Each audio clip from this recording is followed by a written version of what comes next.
Very good evening all. Welcome to Anna Administrative Staff College AMTN Presence Group 4 உடைய mission I am possible தான் இருக்கும். இன்னைக்கு நம்ம பார்க்க போறது மேக்ஸ் உடைய ரிவிஷன் கிளாஸ் தான் பார்க்க போறோம்.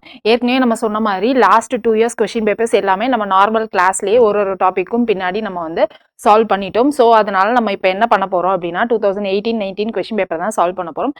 ஸோ இன்னைக்கு நம்ம கிளாஸ்க்குள்ள போகலாம் சரிங்களா. என்னோட சேர்ந்து நீங்களும் எழுதுறதுக்கு ரெடியா இருப்பீங்க அப்படின்னு நினைக்கிறேன் ப்ராக்டிஸ் பண்றதுக்கு.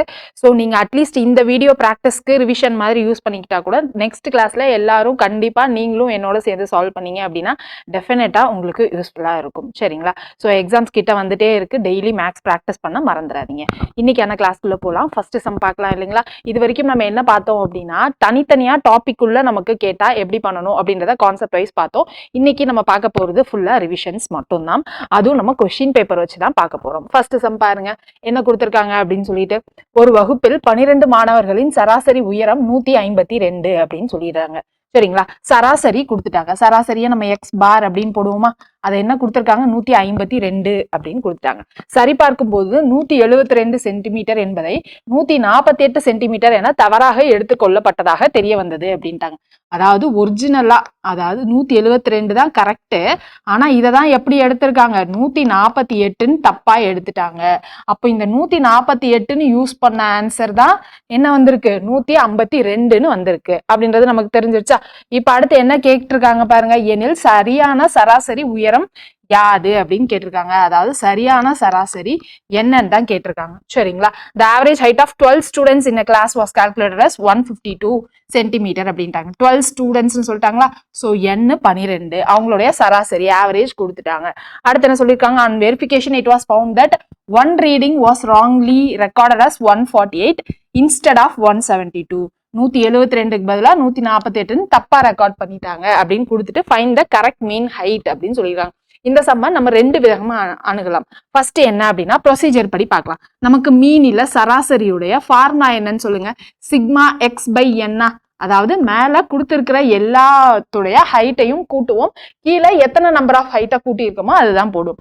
நமக்கு இந்த சிக்மா எக்ஸ் என்னன்றது இங்க தெரியாது, ஆனா நமக்கு சராசரி மீன் என்னன்னு தெரியும் இல்லையா, 152ன்னு தெரியும். இந்த சிக்மா எக்ஸ் நமக்கு தெரியாது. மொத்தம் எத்தனை பேருடைய உயரம் 12 பேருடைய உயரம். ஸோ டிவைடட் பை 12ன்னு போட்டுடலாம்.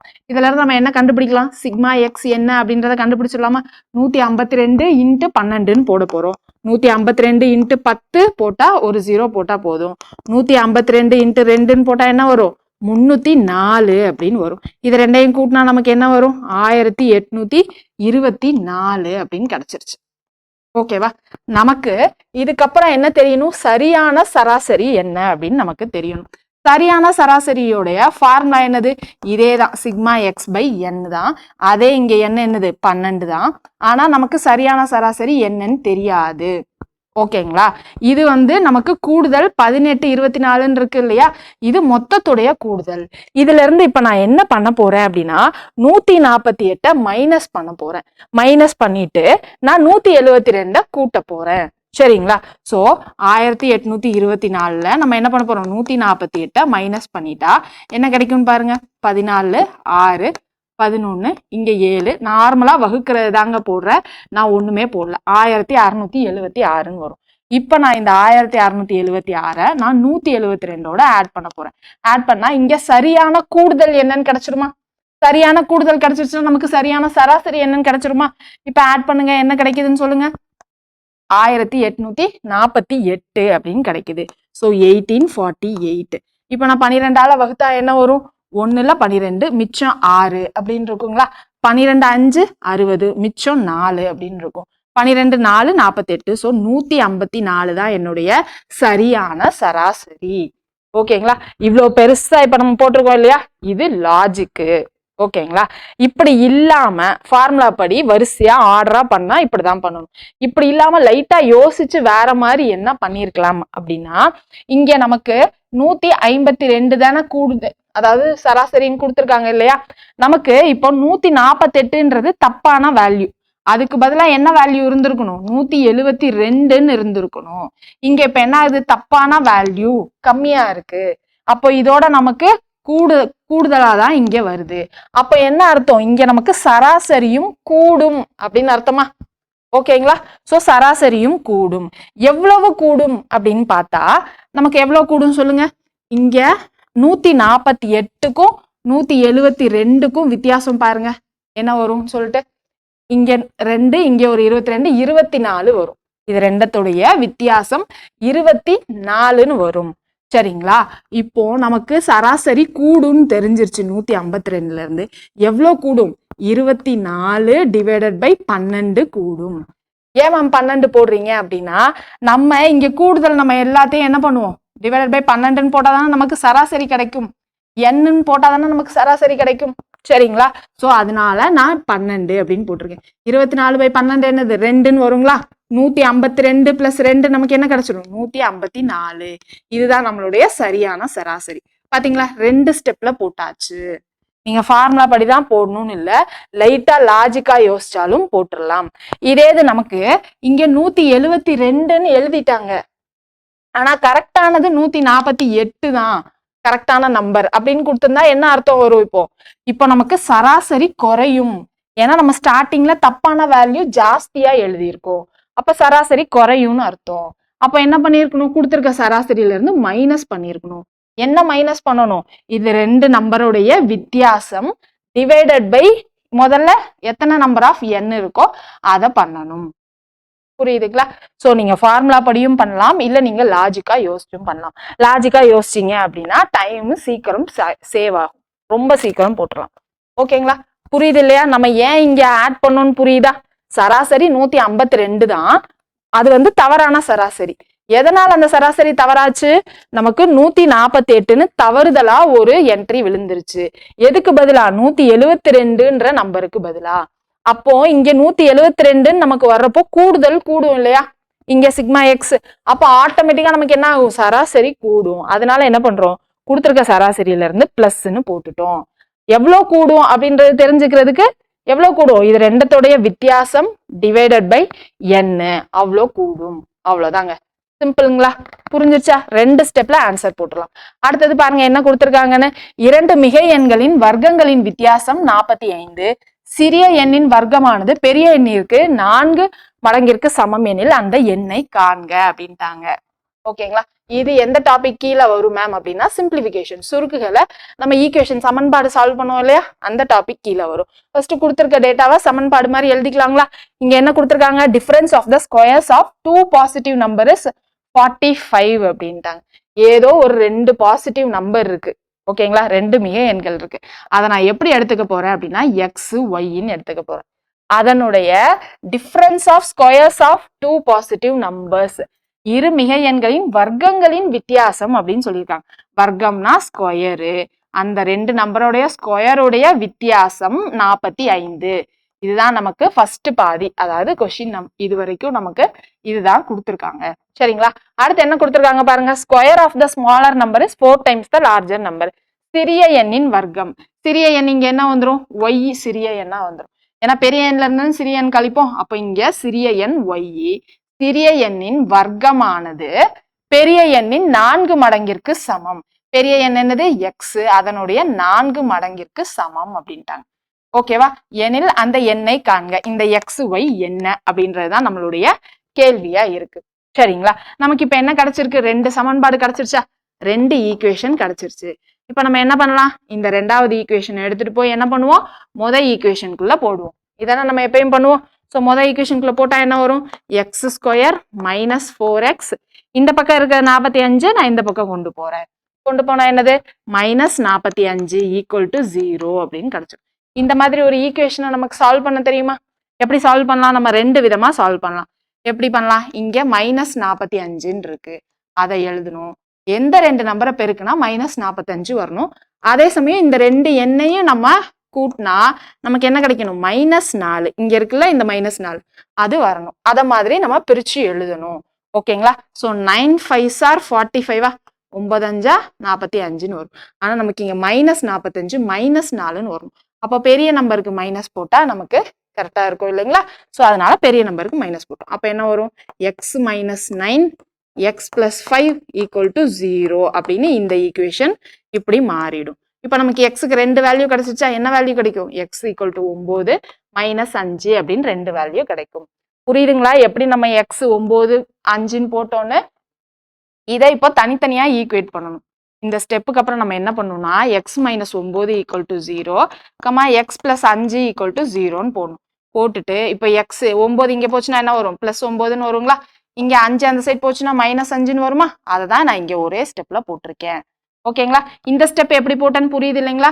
இங்க மைனஸ் 45ன்னு இருக்கிறத ரெண்டா பிரிச்சு எழுதுவோம். இதுதான் ஃபேக்டரைசேஷன் மெத்தட் அப்படின்னு சொல்லுவோம். சரிங்களா? இப்படிதான் நம்ம வந்து காரணிகளை கண்டறிவோம். வேற எதுவும் இல்லை. 45 காரணிகள் என்ன அப்படின்றத பார்க்க போறோம். 9 5s are 45ன்னு வரும். நமக்கு அது மட்டும் கண்டிஷன் இல்லை, இங்க மைனஸ் 4ன்னு வரணும். இது ரெண்டையும் நமக்கு பெருக்கிறப்போ ஆட் பண்றப்போ இல்ல கழிக்கிறப்போ, இதை நம்ம பண்றப்போ மைனஸ் 9 பிளஸ் 5ன்னு பண்ணா என்ன வரும்? மைனஸ் 4ன்னு கிடைச்சிருங்களா? இதே மாதிரி மைனஸ் 9 இன்ட்டு 5ன்னு போட்டா என்ன வரும்? மைனஸ் 45ன்னு கிடைச்சிருமா? இப்ப ரெண்டு கண்டிஷனும் சாட்டிஸ்ஃபை ஆயிடுச்சா? அதனாலதான் நம்ம இங்க மைனஸ் 9 5ன்னு போட்டிருக்கோம். இதுல இருந்து நமக்கு எக்ஸ் வேல்யூ 9, மைனஸ் 5ன்னு கிடைச்சிருச்சுங்களா? இப்போ நமக்கு எக்ஸ் வேல்யூ நெகட்டிவா இருக்கக்கூடாது. ஏன்னா அவங்க கொஸ்டின்லயே சொல்லிட்டாங்க பாசிட்டிவ் நம்பர் மிகை எண்கள் அப்படின்னு சொல்லிட்டு. ஸோ என்னோட எக்ஸ் வேல்யூ 9 அப்படின்னு எடுத்துக்கப்பா. இப்போ நான் ரெண்டாவது ஈக்குவேஷன்ல சப்ஸ்டியூட் பண்ண போறேன். ரெண்டாவது ஈக்குவேஷன் என்னது? y square equal to 4x. இதுல எக்ஸ் 9ன்னு சப்ஸ்டியூட் பண்ணா என்ன வரும்? 36ன்னு வரும். y square 36. அப்போ y equal to square root of 36ன்னு போட்டா என்ன வரும்? பிளஸ் ஆர் மைனஸ் 6ன்னு வருமா ஒய்யோட வேல்யூ? இப்போ நமக்கு இங்கேயே நமக்கு நெகட்டிவ் வேல்யூ எடுத்துக்கூடாது. ஸோ ஒய்யோட வேல்யூ 6 அப்படின்னு கிடைச்சிரும். எக்ஸோட வேல்யூ 9, ஒய்யோட வேல்யூ என்னது? 6. எந்த ஆப்ஷன்ல இருக்கு பாருங்க? ஆப்ஷன் டில இருக்கு. மேம் இதுக்கும் இந்த மாதிரி ஃபுல்லா தான் போடணுமா அப்படின்னு கேட்டீங்கன்னா இதுக்கும் ஃபுல்லா போடணும்னு அவசியம் இல்லை. ஆப்ஷன் இருக்கு இல்லையா? ஆப்ஷன் வச்சு ஒன்னொன்னா நம்ம ட்ரை பண்ணி பார்க்கலாம். ஆப்ஷன் வச்சு ட்ரை பண்ற மாதிரி இந்த ரெண்டு இதுலயும் கண்டிஷன் சாட்டிஸ்ஃபை ஆகிற மாதிரி எது இருக்கோ அதான் ட்ரை பண்ணும். ஃபர்ஸ்ட் இங்க 3 15ன்னு இருக்கா? இதை நான் ஃபர்ஸ்ட் ட்ரை பண்ண போறேன். Option 1 x square minus y square equal to 45ன்னு வரணும். இப்போ 15 ஸ்கொயர் மைனஸ் 3 ஸ்கொயர்னு போட போறேன். 15 ஸ்கொயர் என்னது? 225. 3 ஸ்கொயர் 9, 45ன்னு வந்துச்சா? வரல. ஸோ இந்த ஆப்ஷன் கிடையாது. அடுத்து 9 5 போட போறேன். So 9 square 81, 5 square 25. இது ரெண்டையும் மைனஸ் பண்ணாலும் எனக்கு என்ன கிடைக்காது அப்படின்னா 45ன்னு கிடைக்காது. ஸோ இந்த ஆப்ஷனும் வராது. அடுத்து 16 ஸ்கொயர் மைனஸ் 3 ஸ்கொயர் போடுங்க, அதுவும் 45 வராது. இப்போ இதை சாட்டிஸ்ஃபை பண்ணுதான்னு பார்ப்போமா? 9 ஸ்கொயர் மைனஸ் 6 ஸ்கொயர் 81 மைனஸ் 36 அப்படின்னு போடுங்க. இங்க 11, இங்க 7ன்னு வரும். 45ன்னு கச்சிதமா வரும். ஸோ இதுதான் ஆப்ஷன் அப்படின்னு நீங்க சூஸ் பண்ணலாம். இது நான் போட்டது ஒரிஜினல் வெர்ஷன். இப்படிதான் லாஜிக்கா போடணும். வரிசையா ஆர்டரா போடுறப்ப இப்படிதான் போடணும். ஆனா இதெல்லாம் எனக்கு தெரியல மேம் அப்படின்னா இந்த மாதிரி இந்த ரெண்டு ஈக்குவேஷனை நீங்க பிரிச்சு எழுதிட்டீங்க அப்படின்னா ஒரு ஆப்ஷனா சப்ஸ்டியூட் பண்ணுங்க, ஆன்சர் கிடைச்சிடும். சரிங்களா? ஸோ எல்லாத்துக்குமே வந்து ரெண்டு மெத்தட் இருக்கு. உங்களுக்கு எது ஈஸியா இருக்கோ அது நீங்க போட்டுக்கலாம். அடுத்த கொஸ்டின் பாருங்க என்ன கொடுத்துருக்காங்கன்னு. மாட்டு வண்டி சக்கரத்தின் ஆரம் 35 சென்டிமீட்டர், அது 144 மீட்டர் தொலைவு கடந்தால் அச்சக்கரம் எத்தனை முழு சுற்றுகள் சுற்றி இருக்கும் அப்படின்னு கேக்குறாங்க. The radius of a cart wheel is 35 centimetre. ஆரம் என்ன கொடுத்துட்டாங்க? 35 சென்டிமீட்டர் அப்படின்னு கொடுத்துட்டாங்க. How many revolutions does it make in traveling a distance of 154 metre? டோட்டலா எவ்வளவு டிஸ்டன்ஸ் கவர் ஆகுது? 154 மீட்டர் கவர் ஆகுது. அந்த 154 மீட்டர் கவர் பண்றதுக்கு இந்த சக்கரம் இருக்கு இல்லையா, அது எத்தனை சுத்தி இருக்கும் அப்படின்னு எண்ணு தான் கேக்குறாங்க. உங்களுக்கு ஞாபகம் இருக்கா? நம்ம ஏரியா பார்த்தோம் இல்லையா? மென்சுரேஷன் அளவியல் டாபிக்ல ஏரியா பார்ட் 1ல நம்ம இதுக்கு ஒரு ஃபார்முலா சொல்லியிருக்கோம். என்ன அப்படின்னா d equal to n into 2πr அப்படின்னு சொல்லியிருக்கோம். சரிங்களா? ஒரு சக்கரம் இப்படி இருக்கு. அந்த சக்கரத்துடைய ஒரு சுற்றளவு என்னதுங்க? 2πr. இப்படி ஒரு டிஸ்டன்ஸ் இருக்கு. ஸோ இந்த சக்கரம் இப்படி சுத்தி தான் அந்த டிஸ்டன்ஸை கவர் பண்ணும் இல்லையா? சக்கரம் ஒரே அளவு தான் இருக்கும், நான் இடம் இல்லாதனால அப்படி போட்டிருக்கேன். ஸோ இப்படி சுத்தி தான் நமக்கு அந்த டிஸ்டன்ஸை கவர் பண்ணும். இந்த 154 மீட்டர் இதுதான் டோட்டல் மீட்டர். இது 154 மீட்டர் அப்படின்னு சொல்லிட்டாங்க. இந்த சக்கரத்துடைய ஆரம் கொடுத்துட்டாங்க. கொடுத்துட்டு என்ன கேட்குறாங்க? எத்தனை சுற்றுகள் இதை மாதிரி சுத்தி இருக்கும்? அதுதான் வந்து நம்மளுடைய கேள்வியா இருக்கு. இவ்வளோ டிஸ்டன்ஸை கவர் பண்றதுக்கு என்ன ஆகும்? இது ஒரு சுத்தி வரணும் இல்லையா? ஸோ ஒரு வீலுடைய சுற்றளவு 2πr. இத மாதிரி எத்தனை வீல் சுத்தி இருக்கும்? ஒரு வீல் தான், எத்தனை டைம் சுத்தி இருக்கும் அப்படின்றதுதான் தெரியணும். So d equal to n into 2πr formula பார்த்தோம். இதுல இப்ப n தான் கேட்டிருக்காங்க. டோட்டல் டிஸ்டன்ஸ் தான் என்ன கொடுத்துட்டாங்க? 154 மீட்டர் அப்படின்னு கொடுத்துட்டாங்க. 2π வேல்யூ என்ன தெரியும்? 22/7ன்னு தெரியும். ஆர் இங்க என்ன கொடுத்துருக்காங்க? 35 சென்டிமீட்டர் அப்படின்னு கொடுத்துருக்காங்க. ஸோ நான் இங்க என்ன பண்ண போறேன், மீட்டரை சென்டிமீட்டரா மாத்துறதுக்கு இங்க 100ன்னு போட்டுக்க போறேன். ஏன்னா இது மீட்டர்ல இருக்கு. ஸோ இப்போ நான் 100ன்னு போட்டதுனால என்ன ஆயிடுச்சு, இதுவும் சென்டிமீட்டர்ல மாறிடுச்சு. ஸோ இந்த 35 நான் அப்படியே சப்ஸ்டியூட் பண்ணிக்கிறேன். ஓகேங்களா? இந்த ஃபார்முலா ஞாபகம் இருக்கும்னு நினைக்கிறேன். நிறைய பேருக்கு ஞாபகம் இல்லை அப்படின்னா அந்த கிளாஸஸை பார்த்துருங்க இன்னொரு வாட்டி. ஸோ இதை கேன்சல் பண்ணா என்ன வரும், 5 அப்படின்னு நமக்கு கிடைச்சிருமா? அடுத்து இப்போ ரெண்டாவது வாய்ப்பாடில் இதை நான் அடிச்சோன்னா என்ன கிடைச்சிரும் சொல்லுங்க. ரெண்டாவது வாய்ப்பாடில் அடிச்சா 7 7 அப்படின்னு நமக்கு கிடைச்சிரும். இப்போ அடுத்து நான் 11ஆம் வாய்ப்பாடில் அடிச்சா இங்க 2, இங்க என்னது 7 அப்படின்னு கிடைக்குங்களா? இப்போ திரும்ப நான் இதை 2 × 5 10ஆ? ஸோ இங்க ஒரு 0வோட நான் கேன்சல் பண்ணிடுறேன்.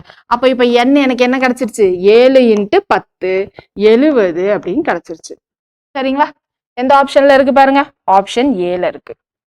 ஈஸிங்களா? ரொம்ப ஈஸி. இந்த ஃபார்முலா ஞாபகம் வச்சிருந்தீங்க அப்படின்னா. இந்த மெத்தடுக்கு போன சம் பார்த்தோம் இல்லையா, இதுக்கு ஷார்ட்கட் இருக்கான்னு கேட்டா இல்ல. ஏன்னா இதுவே நமக்கு 2 ஸ்டெப்ல நம்ம ஈஸியா போட்டுடலாம் இந்த ஃபார்முலா தெரிஞ்சிருந்தது அப்படின்னா. ஸோ இதுக்கு நமக்கு ஷார்ட்கட் இல்ல. அடுத்த கேள்வி பாருங்க என்ன கொடுத்துருக்காங்கன்னு. சரண் என்பவரின் வயது தன் மகன் சங்கரின் வயதை போல 6 மடங்கு அப்படின்ட்டாங்க. சரண் சங்கர் அப்படின்னு 2 பேர் இருக்காங்க. சரணுடைய வயது என்னது, தன் மகனை போல 6 மடங்கு அப்படின்ட்டாங்க. So 6 times of Shankar. இதுதான் வந்து கொடுத்துருக்காங்க ஃபர்ஸ்ட். அடுத்து என்ன கொடுத்துருக்காங்க, 4 வருடங்கள் கழித்து அவரின் வயது மகன் வயதை போல 4 மடங்கு எனில் அவர்களின் தற்போதைய வயது என்ன அப்படின்ட்டாங்க. இதுதான் அவங்களுடைய தற்போதைய வயது நிலவரம். இதுல இருந்து 4 வருடங்கள் கழித்து என்ன ஆகுதுன்னு சொல்றாங்க, அவரின் வயது தன் மகனை போல 4 மடங்கு ஆகுது அப்படின்ட்டாங்க. சரணோட வயசு மகன் சங்கரை போல 4 மடங்கு ஆகுது அப்படின்னு சொல்லிட்டு இப்ப என்ன கேட்டிருக்காங்க, இந்த பிரசன்ட் ஏஜ் சரணோட வயசு என்ன, சங்கருடைய வயசு என்ன, இதுதான் வந்து கேட்டிருக்காங்க. இது ஏஜஸ் சம். இதுல நம்ம ஒரு ஷார்ட்கட் பார்த்திருந்தோம், ஞாபகம் இருக்கா அப்படின்னு தெரியல. டிவிஷன் மெத்தட் அப்படின்னு ஒண்ணு பார்த்திருந்தோம். நமக்கு இங்க இப்ப 2 ரேஷியோ மாதிரி கிடைச்சிருச்சா, சரண் இஸ்டு சங்கர், இவங்களுடைய ரேஷியோ என்னது 6:1 கிடைச்சிருச்சா? ஓகேவா? அது மாதிரி இங்கேயும் சரண் இஸ்டு சங்கருடைய ரேஷியோ 4:1 அப்படின்னு கிடைச்சிரும். எப்படி மேம் போட்டீங்க அப்படின்னா, இங்க சரண் இருக்காரு, இந்த சங்கரை கீழே கொண்டு வரேன். ஸோ இங்க எனக்கு என்ன கிடைச்சிருச்சு, ஈக்குவல் டு 6 அப்படின்னு வரும். ஸோ இது இப்போ எனக்கு பின்னமா இருக்கதை நான் எப்படி எழுதலாம், விகிதமா எழுதிக்கலாம் இல்லையா? அதுதான் இங்க எழுதியிருக்கேன் 6:1 அப்படின்னு சொல்லிட்டு, இங்கேயும் 4:1 அப்படின்னு எழுதியிருக்கேன். இப்போ எனக்கு 2 விகிதங்கள் 2 ரேஷியோ கிடைச்சிருச்சு. அப்ப நான் டிவிஷன் மெத்தட் அப்ளை பண்ண முடியுமான்னு பார்க்கணும். இப்போ எப்படி அப்ளை பண்ணலாம், இங்க ஒரு ரேஷியோ இருக்கா 6:1 சொல்லிட்டு ரேஷியோ இருந்துச்சு, விகிதம் இருந்துச்சுனால நம்ம என்ன பண்ணுவோம், காமனா ஒரு எக்ஸ் அப்படின்றத ஒண்ணு மல்டிப்ளை பண்ணுவோம். இப்போ நான் 6:1 6x/1x எழுதிக்கலாங்களா? ஓகேங்களா? இது பிரசன்ட் ஏஜ், தற்போதைய வயது நிலவரம். இது 4 வருஷத்துக்கு அப்புறமா இந்த மாதிரி ரேஷியோவா மாறுது.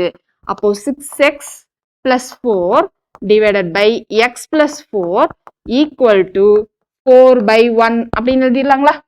இப்போ இந்த ரேஷியோவா இந்த விகிதத்தை நான் 6x/1x எழுதியிருக்கேன். இதுக்கப்புறம் 4 வருஷம் ஆட் பண்றோம், 2 பேரோட இதுலயும் ஆட் பண்ணதுக்கு அப்புறம் புதுசா இந்த விகிதம் ரேஷியோ எனக்கு கிடைக்க போகுது. அதுதான் நான் இங்கே எழுதியிருக்கேன். இப்போ நமக்கு இங்க பாருங்க, காமனா ஒரு நம்பர் தான் வந்து ஆட் பண்ணியிருக்கோம். இங்கேயும் எக்ஸ்டம் இருக்கு, இங்கேயும் எக்ஸ்டம் இருக்கு. இப்போ நான் அந்த ஷார்ட்கட்டை அப்ளை பண்ணலாம். இல்ல நீங்க நார்மலா பண்ற மாதிரி இந்த 1 இந்த சைட் பெருக்கி 4 இந்த சைட் பெருக்கி குறுக்க பெருக்கியும் நீங்க பண்ணலாம். ஷார்ட்கட் என்னன்னு சொல்லுங்க பார்ப்போம். இங்க ஃபர்ஸ்ட் 6x, இந்த எக்ஸ் டேர்ம் மட்டும் நான் கிராஸ் மல்டிப்ளை பண்ண போறேன். 6x × x 6, 6x × 1 6. ஓகேங்களா? இங்க x × 4 என்னது 4x. 6x - 4x என்ன வந்துரும் 2x அப்படின்னு கிடைச்சிருங்களா? ஈக்குவல் டு, இப்ப இது ரெண்டத்தோடைய வித்தியாசம் என்னதுங்க 3. இதை என்ன பண்ணணும், இங்க காமனா ஒரு நம்பர் இருக்கா, அதோட மல்டிப்ளை பண்ணுவோம். ஸோ 3 × 4 12. அப்ப x உடைய வேல்யூ எனக்கு என்ன கிடைச்சிருச்சு 6 அப்படின்னு கிடைச்சிருச்சுங்களா? ஓகேங்களா? இது நமக்கு ஷார்ட்கட் தான் சொல்லியிருந்தோம். என்ன பண்ணுவோம், இந்த எக்ஸ் வேல்யூவோட மட்டும் நம்ம என்ன பண்ணுவோம்னா கிராஸ் மல்டிப்ளை பண்ணுவோம். 6x × 1 6x அப்படின்னு வரும். இங்க x × 4 என்ன வரும் 4xன்னு வரும். அப்புறம் இது ரெண்டத்துடைய வித்தியாசம் இங்கே எழுதுவோம். ஓகேங்களா? அடுத்து இந்த டேர்ம் என்ன பண்ணுவோம், இது ரெண்டையும் மைனஸ் பண்ணுவோம். கழிச்சுட்டு இங்க வர காமன் நம்பருடைய நம்ம பெருக்குவோம். பெருக்கிட்டு என்ன வருதோ அதை ரைட் ஹேண்ட் சைட்ல எழுதுவோம். இந்த மெத்தட் ஞாபகம் இருக்குங்களா? ஷார்ட்கட் நம்ம சொல்லி கொடுத்துருந்தோம் ஏஜஸ்ல. இந்த மெத்தட் ஞாபகம் இல்லை அப்படின்னா நீங்க எப்பயும் போல கிராஸ் மல்டிப்ளை பண்ணிக்கலாம். ஓகேங்களா? சோ இப்ப நமக்கு என்ன கிடைச்சிருச்சு, எக்ஸ் 6ன்னு கிடைச்சிருச்சு. ஆனா என்ன கேட்டிருக்காங்க, அவர்களின் தற்போதைய வயது என்னன்னு கேட்டிருக்காங்க. தற்போதைய வயது என்ன வரும், இங்க சரணுடைய வயசு 6x. அப்போ சரவணுடைய இப்போ 6 into 6ன்னு போடுவோம் 36. சங்கருடைய வயசு 1x அப்போ 6. ஏ ஆப்ஷன் எங்க இருக்கு பாருங்க 36, 6 ஆப்ஷன் B ல இருக்கு. கிளியருங்களா? ரொம்ப ரொம்ப ஈஸி. 2 விகிதங்கள் வந்துட்டாலே நம்ம என்ன பண்ணணும் அப்படின்னா இந்த மாதிரி பின்னமா ஃபிராக்ஷனா எழுதிட்டு டிவிஷன் மெத்தட் அப்ளை பண்ண பாத்துடணும். ஓகேங்களா? கிளியரா? அடுத்த சம் பாருங்க என்ன கொடுத்துருக்காங்கன்னு. Express 0.35 bar into fraction. 0.35 bar என்ற எண்ணை பின்னமாக மாற்றுக. இது எந்த டாபிக்? ஃபர்ஸ்ட் கிளாஸ் சிம்பிளிஃபிகேஷன்ல நம்ம பார்த்த டாபிக். என்ன சொல்லியிருக்காங்க? 0.35 பாரை நமக்கு சிம்பிளிஃபை பண்ண சொல்லியிருக்காங்க. இந்த மாதிரி சம்மெல்லாம் நம்ம எப்படி ஃபர்ஸ்ட் அப்ரோச் பண்ணுவோம் ஞாபகம் இருக்கா? ஷார்ட்கட் என்ன சொல்லியிருக்கோம்? ஆக்சுவலா 0.35 பார் அப்படின்னா என்ன அர்த்தம்? முதல்ல 0.35 அப்படின்னு போயிட்டே இருக்குன்னு அர்த்தம். ஓகேங்களா? இப்ப நான் ஷார்ட்கட் மட்டும் சொல்றேன். உங்களுக்கு ஃபுல் ப்ரொசீஜர் வேணும், டீடைலாவும் தெரிஞ்சுக்கணும் அப்படின்னா ஏற்கனவே சிம்பிளிஃபிகேஷன் ஃபர்ஸ்ட் கிளாஸ் பார்த்துட்டு வாங்க. ஷார்ட்கட் என்ன சொல்லியிருந்தோம்? ஃபர்ஸ்ட் இந்த மாதிரி சம்ல இந்த புள்ளியையும் பாரையும் ரிமூவ் பண்ணிடணும். ரிமூவ் பண்ணிட்டு என்ன இருக்கோ அதை அப்படியே எழுதணும். எழுதிட்டு மைனஸ்ன்னு போட்டு இந்த புள்ளிக்கு முன்னாடி என்ன நம்பர் இருக்கோ, ஐ மீன் இந்த பாருக்கு முன்னாடி என்ன நம்பர் இருக்கோ அது எல்லாத்தையும் மைனஸ் பண்ணணும். இங்க பாருக்கு முன்னாடி 0 மட்டும் தான் இருக்கு, ஸோ நான் 0வை மைனஸ் பண்றேன். டிவைடட் பை இது எத்தனை நம்பர் மேல பார் இருக்கோ அத்தனை 9 நான் போடணும். So divided by 99. அப்ப இங்க எனக்கு என்ன கிடைச்சிடும்? 35/99. இதுதான் என்னுடைய ஆன்சர். எந்த ஆப்ஷன்ல இருக்கு பாருங்க? ஆப்ஷன் ஏல இருக்கு. இதே கொஸ்டின்ல இப்போ நமக்கு 0.35 மேல மட்டும் பார் இருக்குன்னு வைங்களேன். போன ப்ரொசீஜரே அப்ளை பண்ணலாம். எப்படி அப்ளை பண்ணலாம் சொல்லுங்க? இந்த பாயிண்ட்டையும் பாரையும் ரிமூவ் பண்ணிடணும். ஃபர்ஸ்ட் ரிமூவ் பண்ணிட்டு கொடுத்துருக்க நம்பர் அப்படியே எழுதுவோமா? 035 மைனஸ் என்ன பண்ணும்? பாருக்கு முன்னாடி வரைக்கும் இருக்கிற நம்பரை மைனஸ் பண்ணணும். பாருக்கு முன்னாடி வரைக்கும் எனக்கு என்ன நம்பர் இருக்கு? 03 இருக்கு, அதை மைனஸ் பண்ணணும். டிவைடட் பை எத்தனை நம்பர் மேல பார் இருக்கோ அத்தனை 9 போடணும். இங்க ஒரு நம்பர் மேலதான் பார் இருக்கு, ஸோ நான் ஒரு 9 தான் போடுவேன். ஆனா இங்க புள்ளிக்கு அப்புறமா ஒரு நம்பர் பார் இல்லாம இருக்கு இல்லையா, அதுக்கு நம்ம இங்க என்ன பண்ணணும்? ஒரு 0 போடணும் அப்படின்னு சொல்லிடணும். எத்தனை பேருக்கு ஞாபகம் இருக்குன்னு தெரியல. ஸோ இதோட ஆன்சர் 32/90 அப்படின்னு நம்ம சொல்லியிருந்தோம். ஓகேங்களா? ஸோ இதோட ஆன்சர் என்னது? 32/90. உங்களுக்கு எல்லா ஷார்ட்கட்டையும் ஞாபகப்படுத்தணுன்றதுக்காக தான் நம்ம இந்த மாதிரி சொல்லிட்டு இருக்கோம். சரிங்களா? ரிவிஷன் பண்ண மாதிரி இருக்கும். மறந்துருச்சுன்னா உங்களுடைய நோட்ஸை திருப்பி பாருங்க, இல்ல வீடியோஸை திரும்ப 1.5xலயோ 2xலயோ வச்சு பாருங்க. ஓகேங்களா? ஸோ நெக்ஸ்ட் கொஸ்டின் போலாங்களா? அடுத்து பாருங்க என்ன கொடுத்துருக்காங்கன்னு. 200க்கும் 300க்கும் இடையே 6, 8 மற்றும் 9 ஆகிய எண்களால் வகுப்படக்கூடிய எண்கள் எத்தனை உள்ளன அப்படின்னு கேட்டிருக்காங்க. How many numbers are there between 200 and 300 which are exactly divisible by 6, 8 and 9 அப்படின்ட்டாங்க. இத மாதிரி ஒரு நம்பர்ல வகுப்படுற மாதிரி இல்லாம 2-3 நம்பர்ல வகுப்படுற மாதிரி சம் கொடுத்துட்டாலும் நம்ம என்ன சொல்லியிருக்கோம்? அந்த 2-3 நம்பரையும் ரெப்ரசென்ட் பண்ற மாதிரி ஒரே நம்பரா மாத்தணும். எப்படி மாத்துவோம்? எல்சிஎம் மீச்சிமா எடுத்து மாத்துவோம். இப்ப நமக்கு 6, 8, 9 இருக்கா, அதை ஃபர்ஸ்ட் ஒரே நம்பரா மாத்திடுவோமா? மீச்சிமா எல்சிஎம் டானா தானே போடுவோம். போட்டா என்ன வரும்? 2 சின்ன நம்பர்ல இருந்தா போகணும். ஸோ நான் 2ன்னு போட்டுட்டு 3, 4, 9 அப்படின்னு எழுதலாங்களா? ஓகேங்களா? அடுத்து நான் 2ன்னு போட்டா என்ன வரும்? அடுத்து நான் 3ன்னு போடுறேன். இது 3ஆம் வாய்ப்பாடுல 1, 4, 3 அப்படின்னு வரும். திரும்ப நான் 3ஆம் வாய்ப்பாடு போடுறேன். 1, 4, 1ன்னு வரும். திரும்ப 4ஆம் வாய்ப்பாடு போட்டா 1, 1, 1 அப்படின்னு கிடைச்சிடும். இப்ப எல்சிஎம் என்ன? இது எல்லாத்தையும் என்ன பண்ணணும்? பெருக்கணும். ஓகேங்களா? 3 4s are 12. 12 3s are என்னது? 36. 36 into 2 என்ன வரும்? 72 அப்படின்னு நமக்கு கிடைச்சிடும். இதுதான் நம்மளுடைய எல்சிஎம். இப்ப கொஸ்டின் எப்படி மாறிடுச்சு நமக்கு? 200க்கும் 300க்கும் நடுவுல எத்தனை நம்பர் 72ஆல வகுப்படுற மாதிரி இருக்கு? இதுதான் இப்ப நம்மளுடைய கேள்வி. இப்போ 72உடைய மல்டிபிள் மடங்கு எல்லாம் எழுதிட்டோம் அப்படின்னா ஈஸியா கண்டுபிடிச்சிடலாமா? 72உடைய மடங்கு என்னது? 72 144. 72 into 2னா 144 தானே. அடுத்து 72 into 3ன்னு போடணும், 216 அப்படின்னு வரும். 72 into 4ன்னு போடணும், என்ன வரும்? 288. அடுத்து 72 into 5ன்னு போடணும், என்ன வரும்? 360 அப்படின்னு வரும். நமக்கு 200க்கும் 300க்கும் நடுவுல எத்தனை நம்பர் 72ஆல வகுப்படும் தானே தெரியணும். 200க்கும் 300க்கும் நடுவுல நமக்கு இந்த 2 நம்பர் மட்டும்தான் என்ன ஆகும்? 72ஆல வகுப்படும். ஓகேங்களா? அப்ப எத்தனை நம்பர்? 2 நம்பர். ஸோ ஆப்ஷன் பி தான் கரெக்ட் ஆன்சர். கிளியருங்களா? ஓகேவா? அடுத்த சம் போலாமா? அடுத்து பாருங்க என்ன கொடுத்துருக்காங்கன்னு. ஏ என்பவர் ஒரு வேலையை 20 நாட்களிலும் பி என்பவர் அதே வேலையை 30 நாட்களையும் செய்து முடிப்பார்கள். ஏ என்பவர் எவ்வளவு நாள்ல செய்யறாரு? 20 நாள்ல. அப்போ ஏ உடைய ஒன் டே ஒர்க் என்னது 1/20.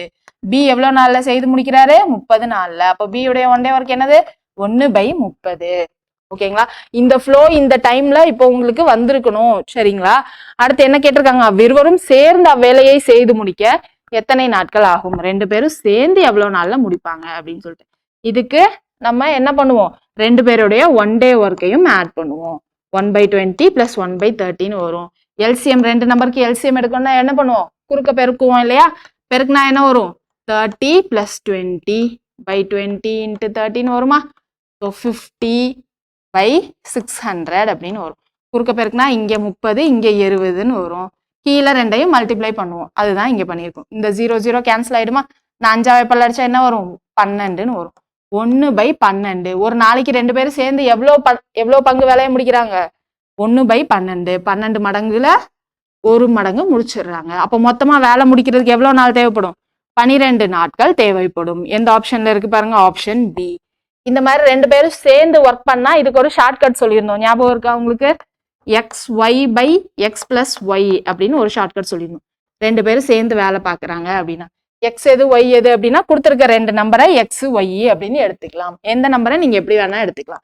20 × இன்னொரு நம்பர் என்னது 30 /20 + 30 அப்படின்னு வரும். மேல என்ன வரும் 600/50ன்னு வருமா? இப்போ இதை கேன்சல் பண்ணீங்க அப்படின்னா 12 நாட்கள் அப்படின்னு நேரடியா நமக்கு கிடைச்சு. நீங்க இந்த ஷார்ட்கட்டும் யூஸ் பண்ணலாம், இல்ல ஒன் டே ஒர்க் இந்த மெத்தடும் வச்சும் யூஸ் பண்ணிக்கலாம். ஓகேங்களா? ஸோ அடுத்த கொஸ்டின் பாருங்க என்ன கொடுத்துருக்காங்கன்னு. ஒரு டைப்பா பார்க்க உங்களுக்கு ஞாபகம் வரும்னு நினைக்கிறேன் நம்ம படிச்சது எல்லாமே. அடுத்த சம் பாருங்க. If 14 compositors can compose 70 pages of a book in 5 hours, how many compositors will compose 100 pages of this book in 10 hours அப்படின்னு சொல்லி கேட்டிருக்காங்க. 14 அச்சு கோர்ப்பவர்கள் 5 மணி நேரத்தில் ஒரு புத்தகத்தின் 70 பக்கங்களை முடிப்பார். 10 மணி நேரத்தில் 100 பக்கங்களை முடிக்க எத்தனை அச்சு கோர்ப்பவர்கள் தேவை? இது நமக்கு பார்த்ததும் இதுவும் நமக்கு என்ன காலம் மற்றும் வேலை கணக்குன்னு தெரிஞ்சிருச்சு. இது தெரிஞ்சதும் நமக்கு காலம் மற்றும் வேலை கணக்குல 2 டைப் பார்த்தோம். ஒன்னு என்ன பார்த்தோம், போன வாட்டி பார்த்த மாதிரி 2 பேரும் சேர்ந்து வேலை பார்க்க எவ்வளவு நாள் ஆகும் அந்த டைப் ஒண்ணு பார்த்தோமா. அது இல்லாம ஃபார்முலா வச்சு இன்னொரு டைப் பார்த்தோம். எத்தனை பேருக்கு ஞாபகம் இருக்கு? P1 × D1 × H1/W1 = P2 × D2 × H2/W2 அப்படின்னு ஒரு ஃபார்முலா பார்த்தோம். ஞாபகம் இருக்குங்களா? இந்த ஃபார்முலால இருந்து கண்டிப்பா ஒரு கொஸ்டின் வரும் அப்படின்றத நம்ம சொல்லியிருந்தோம். இதுல என்னது, Pன்றது நம்பர் ஆஃப் பர்சன்ஸ், எத்தனை நபர்கள் வேலை பார்க்கறாங்க. Dன்றது நம்பர் ஆஃப் டேஸ், எத்தனை நாட்கள் வேலை பார்க்கறாங்க. Hன்றது நம்பர் ஆஃப் ஹவர்ஸ், ஒரு நாள்ல எத்தனை மணி நேரம் வேலை பார்க்கறாங்க. Wன்றது எவ்வளவு வேலை பார்க்கறாங்க, நம்பர் ஆஃப் ஒர்க். ஓகேங்களா? இப்போ இங்க நமக்கு என்ன கொடுத்துருக்காங்க, 14 அச்சு கோர்ப்பவர்கள். அப்போ பர்சன்ஸ் 14ன்னு கொடுத்துட்டாங்க. 5 மணி நேரத்தில், நமக்கு டேஸ் கொடுக்கவே இல்லை, 5 மணி நேரத்தில் அப்படின்னு சொல்லிட்டு ஒரு புத்தகத்தில் 70 பக்கங்களை முடிப்பார் அப்படின்ட்டாங்க. இந்த புத்தகத்தை இந்த பக்கங்கள் இருக்கு இல்லையா, அதுதான் அவங்க பார்க்குற வேலை. அப்ப 70 பக்கங்களை முடிக்கிறாங்க. 10 மணி நேரத்தில் 100 பக்கங்களை முடிக்க அப்படின்ட்டாங்க. 10 மணி நேரம், இங்க அடுத்து 10 மணி நேரத்துல எவ்வளவு பக்கங்கள் முடிக்கிறாங்க, 100 பக்கங்களை முடிக்க எத்தனை ஆட்கள் தேவை, இதுதான் கேட்டிருக்காங்க. நமக்கு டி கொடுக்கலையா மேம் அப்படின்னா அதை எடுக்க வேணாம், 1ன்னு சப்ஸ்டியூட் பண்ணி நம்ம முடிச்சுக்கலாம். ஓகேங்களா? இப்போ நமக்கு இங்க என்ன வரும், 14/5/70. இங்க கொஸ்டின் மார்க் ×10/100ன்னு இருக்கும். இங்க ஒரு 0 0 கேன்சல் பண்ணிடலாங்களா? இந்த 0வையும் இந்த 0வையும் கேன்சல் பண்ணிடலாம். இப்ப இந்த பக்கம் இருக்கிறது நமக்கு கொஸ்டின் மார்க் மட்டும்தான். ஸோ இந்த சைடை நம்ம இப்ப சால்வ் பண்ணோம்னா ஈஸியா முடிஞ்சிடும்.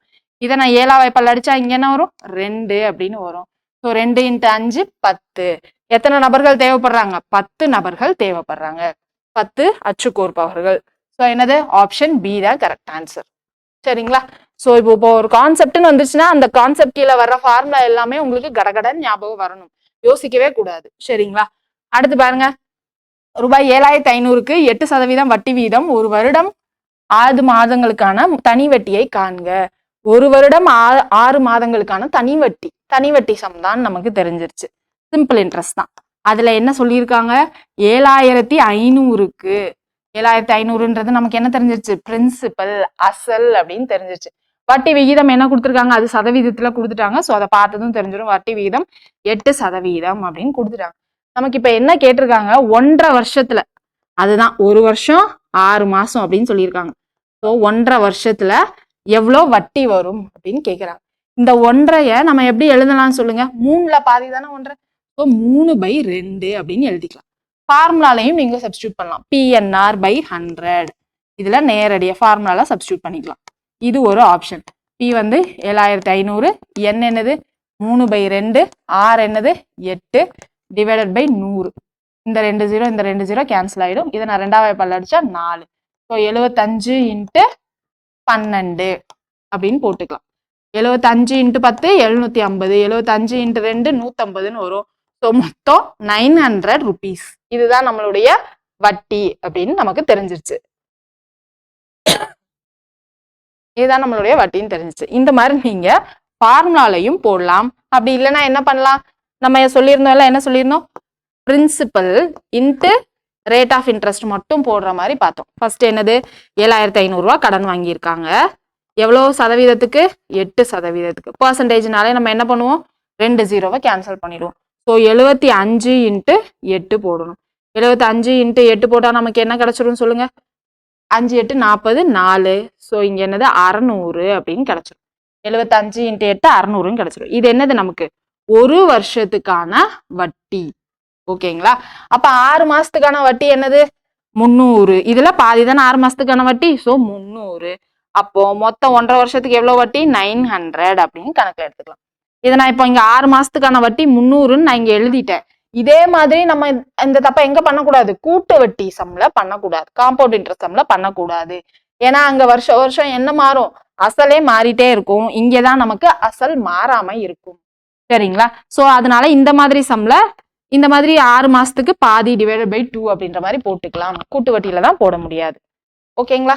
ஈஸியான ஃபார்முலா. நமக்கு சிம்பிள் இன்ட்ரெஸ்ட்ல இருந்து கண்டிப்பா 2 சம்மாவது வந்துருங்க. அதனால சிம்பிள் இன்ட்ரெஸ்ட் கணக்கை பார்க்க மறந்துடாதீங்க. ஒரு கிளான்ஸ் பாத்துக்கங்க.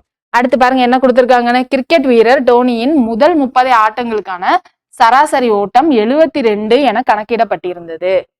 31வது ஆட்டம் நடைபெற்ற பின் அவருடைய சராசரி ஓட்டம் 73ஆக உயர்ந்தது. எனில் 31வது ஆட்டத்தில் அவர் எடுத்திருந்த ஓட்டங்கள் எத்தனை அப்படின்னு கேக்குறாங்க. ஸோ இங்கிலீஷ்லயும் அதே தான் கொடுத்துருப்பாங்க. டோனி இருக்காரு, 30 மேட்ச் விளையாடி இருக்காரு. 30 மேட்ச் விளையாடி அவருடைய ஆவரேஜ் ரன் ஸ்கோர் எவ்வளவு வந்தது 72ன்னு கிடைச்சிருக்கு. ஸோ 31வது மேட்ச் முடிச்சதுக்கு அப்புறமா அவருடைய ரன் ஸ்கோர், சராசரி ரன் ஸ்கோர் 73 அப்படின்னு ஜாஸ்தி ஆயிருக்கு. ஓகேங்களா. அப்போ இந்த 31வது மேட்ச்ல ஸ்கோரு எவ்வளோ எடுத்திருப்பாரு, இதுதான் நம்மளுடைய கேள்வி. ஓகேங்களா.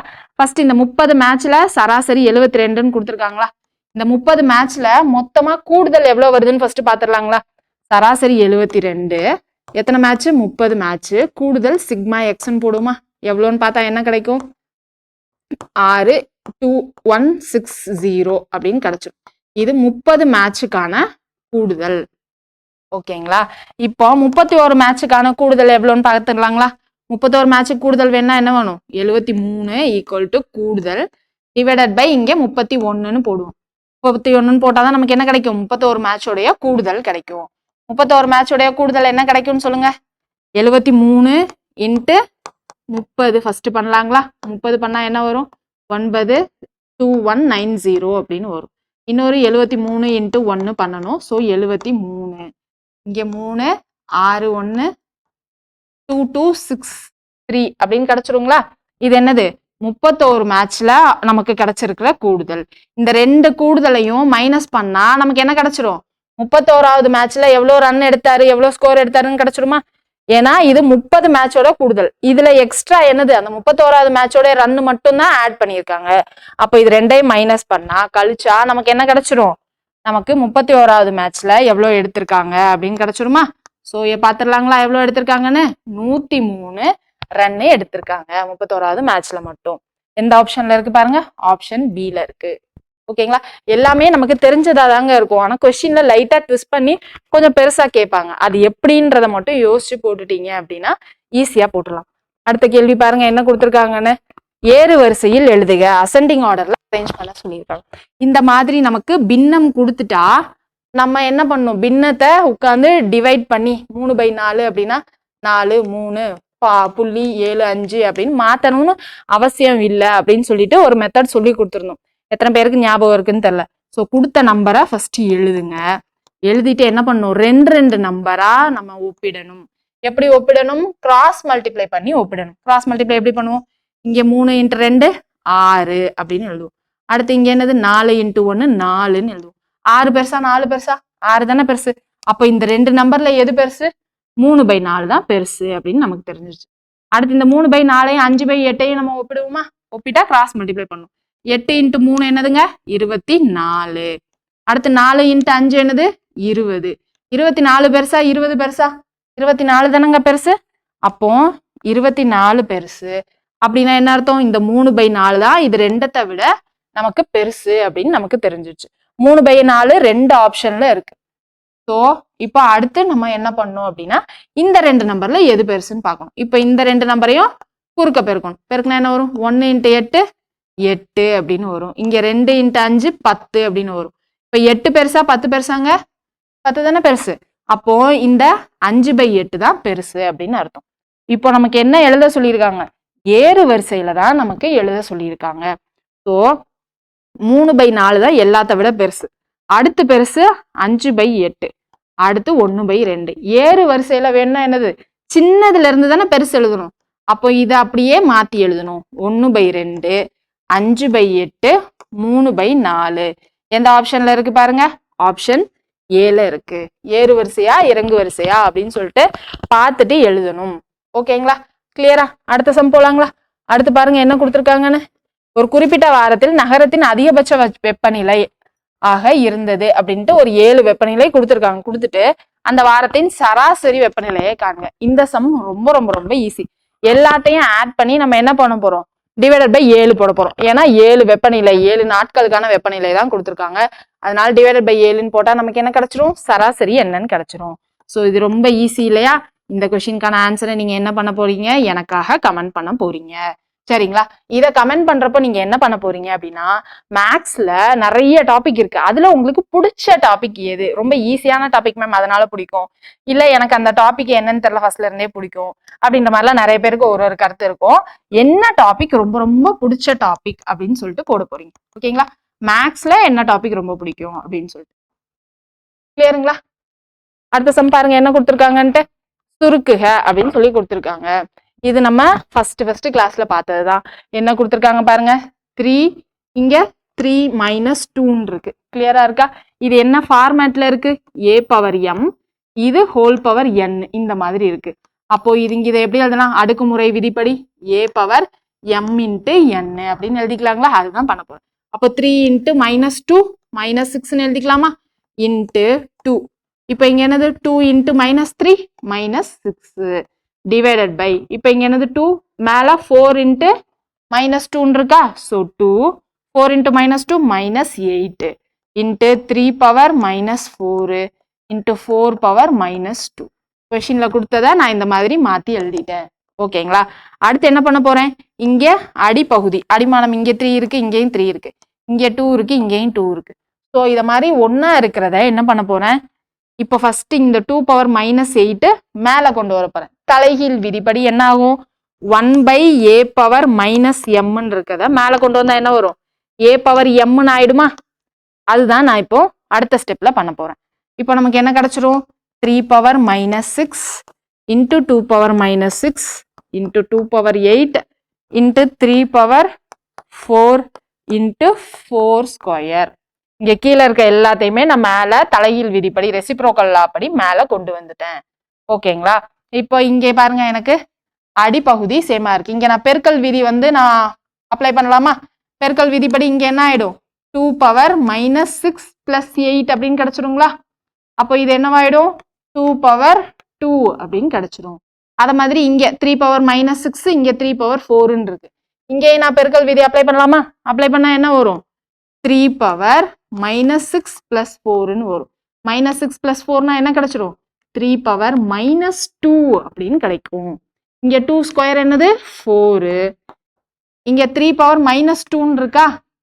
இப்ப நான் இதை தலைகீழ் விதிப்படி என்ன பண்ண போறேன், கீழே கொண்டு போறேன். கீழே கொண்டு போனா 3² வருங்களா, 3² 9 அப்படின்னு கிடைச்சிடும். அடுத்து இங்க மிச்சம் இருக்கிறது 4² மட்டும்தான். 4² 16. இப்போ இதில் எந்த வாய்ப்பாடுல அடிக்க முடியுமான்னு பாருங்க, அடிக்க முடியாது. ஸோ 16 × 4 என்னதுங்க 64/9 அப்படின்னு வரும். 9 7s are 63. ஸோ 9 × 7 63. ஸோ மிச்சம் எனக்கு 1ன்னு இருக்கும். 1/9 7 1/9. இதுதான் நம்மளுடைய ஆன்சர்.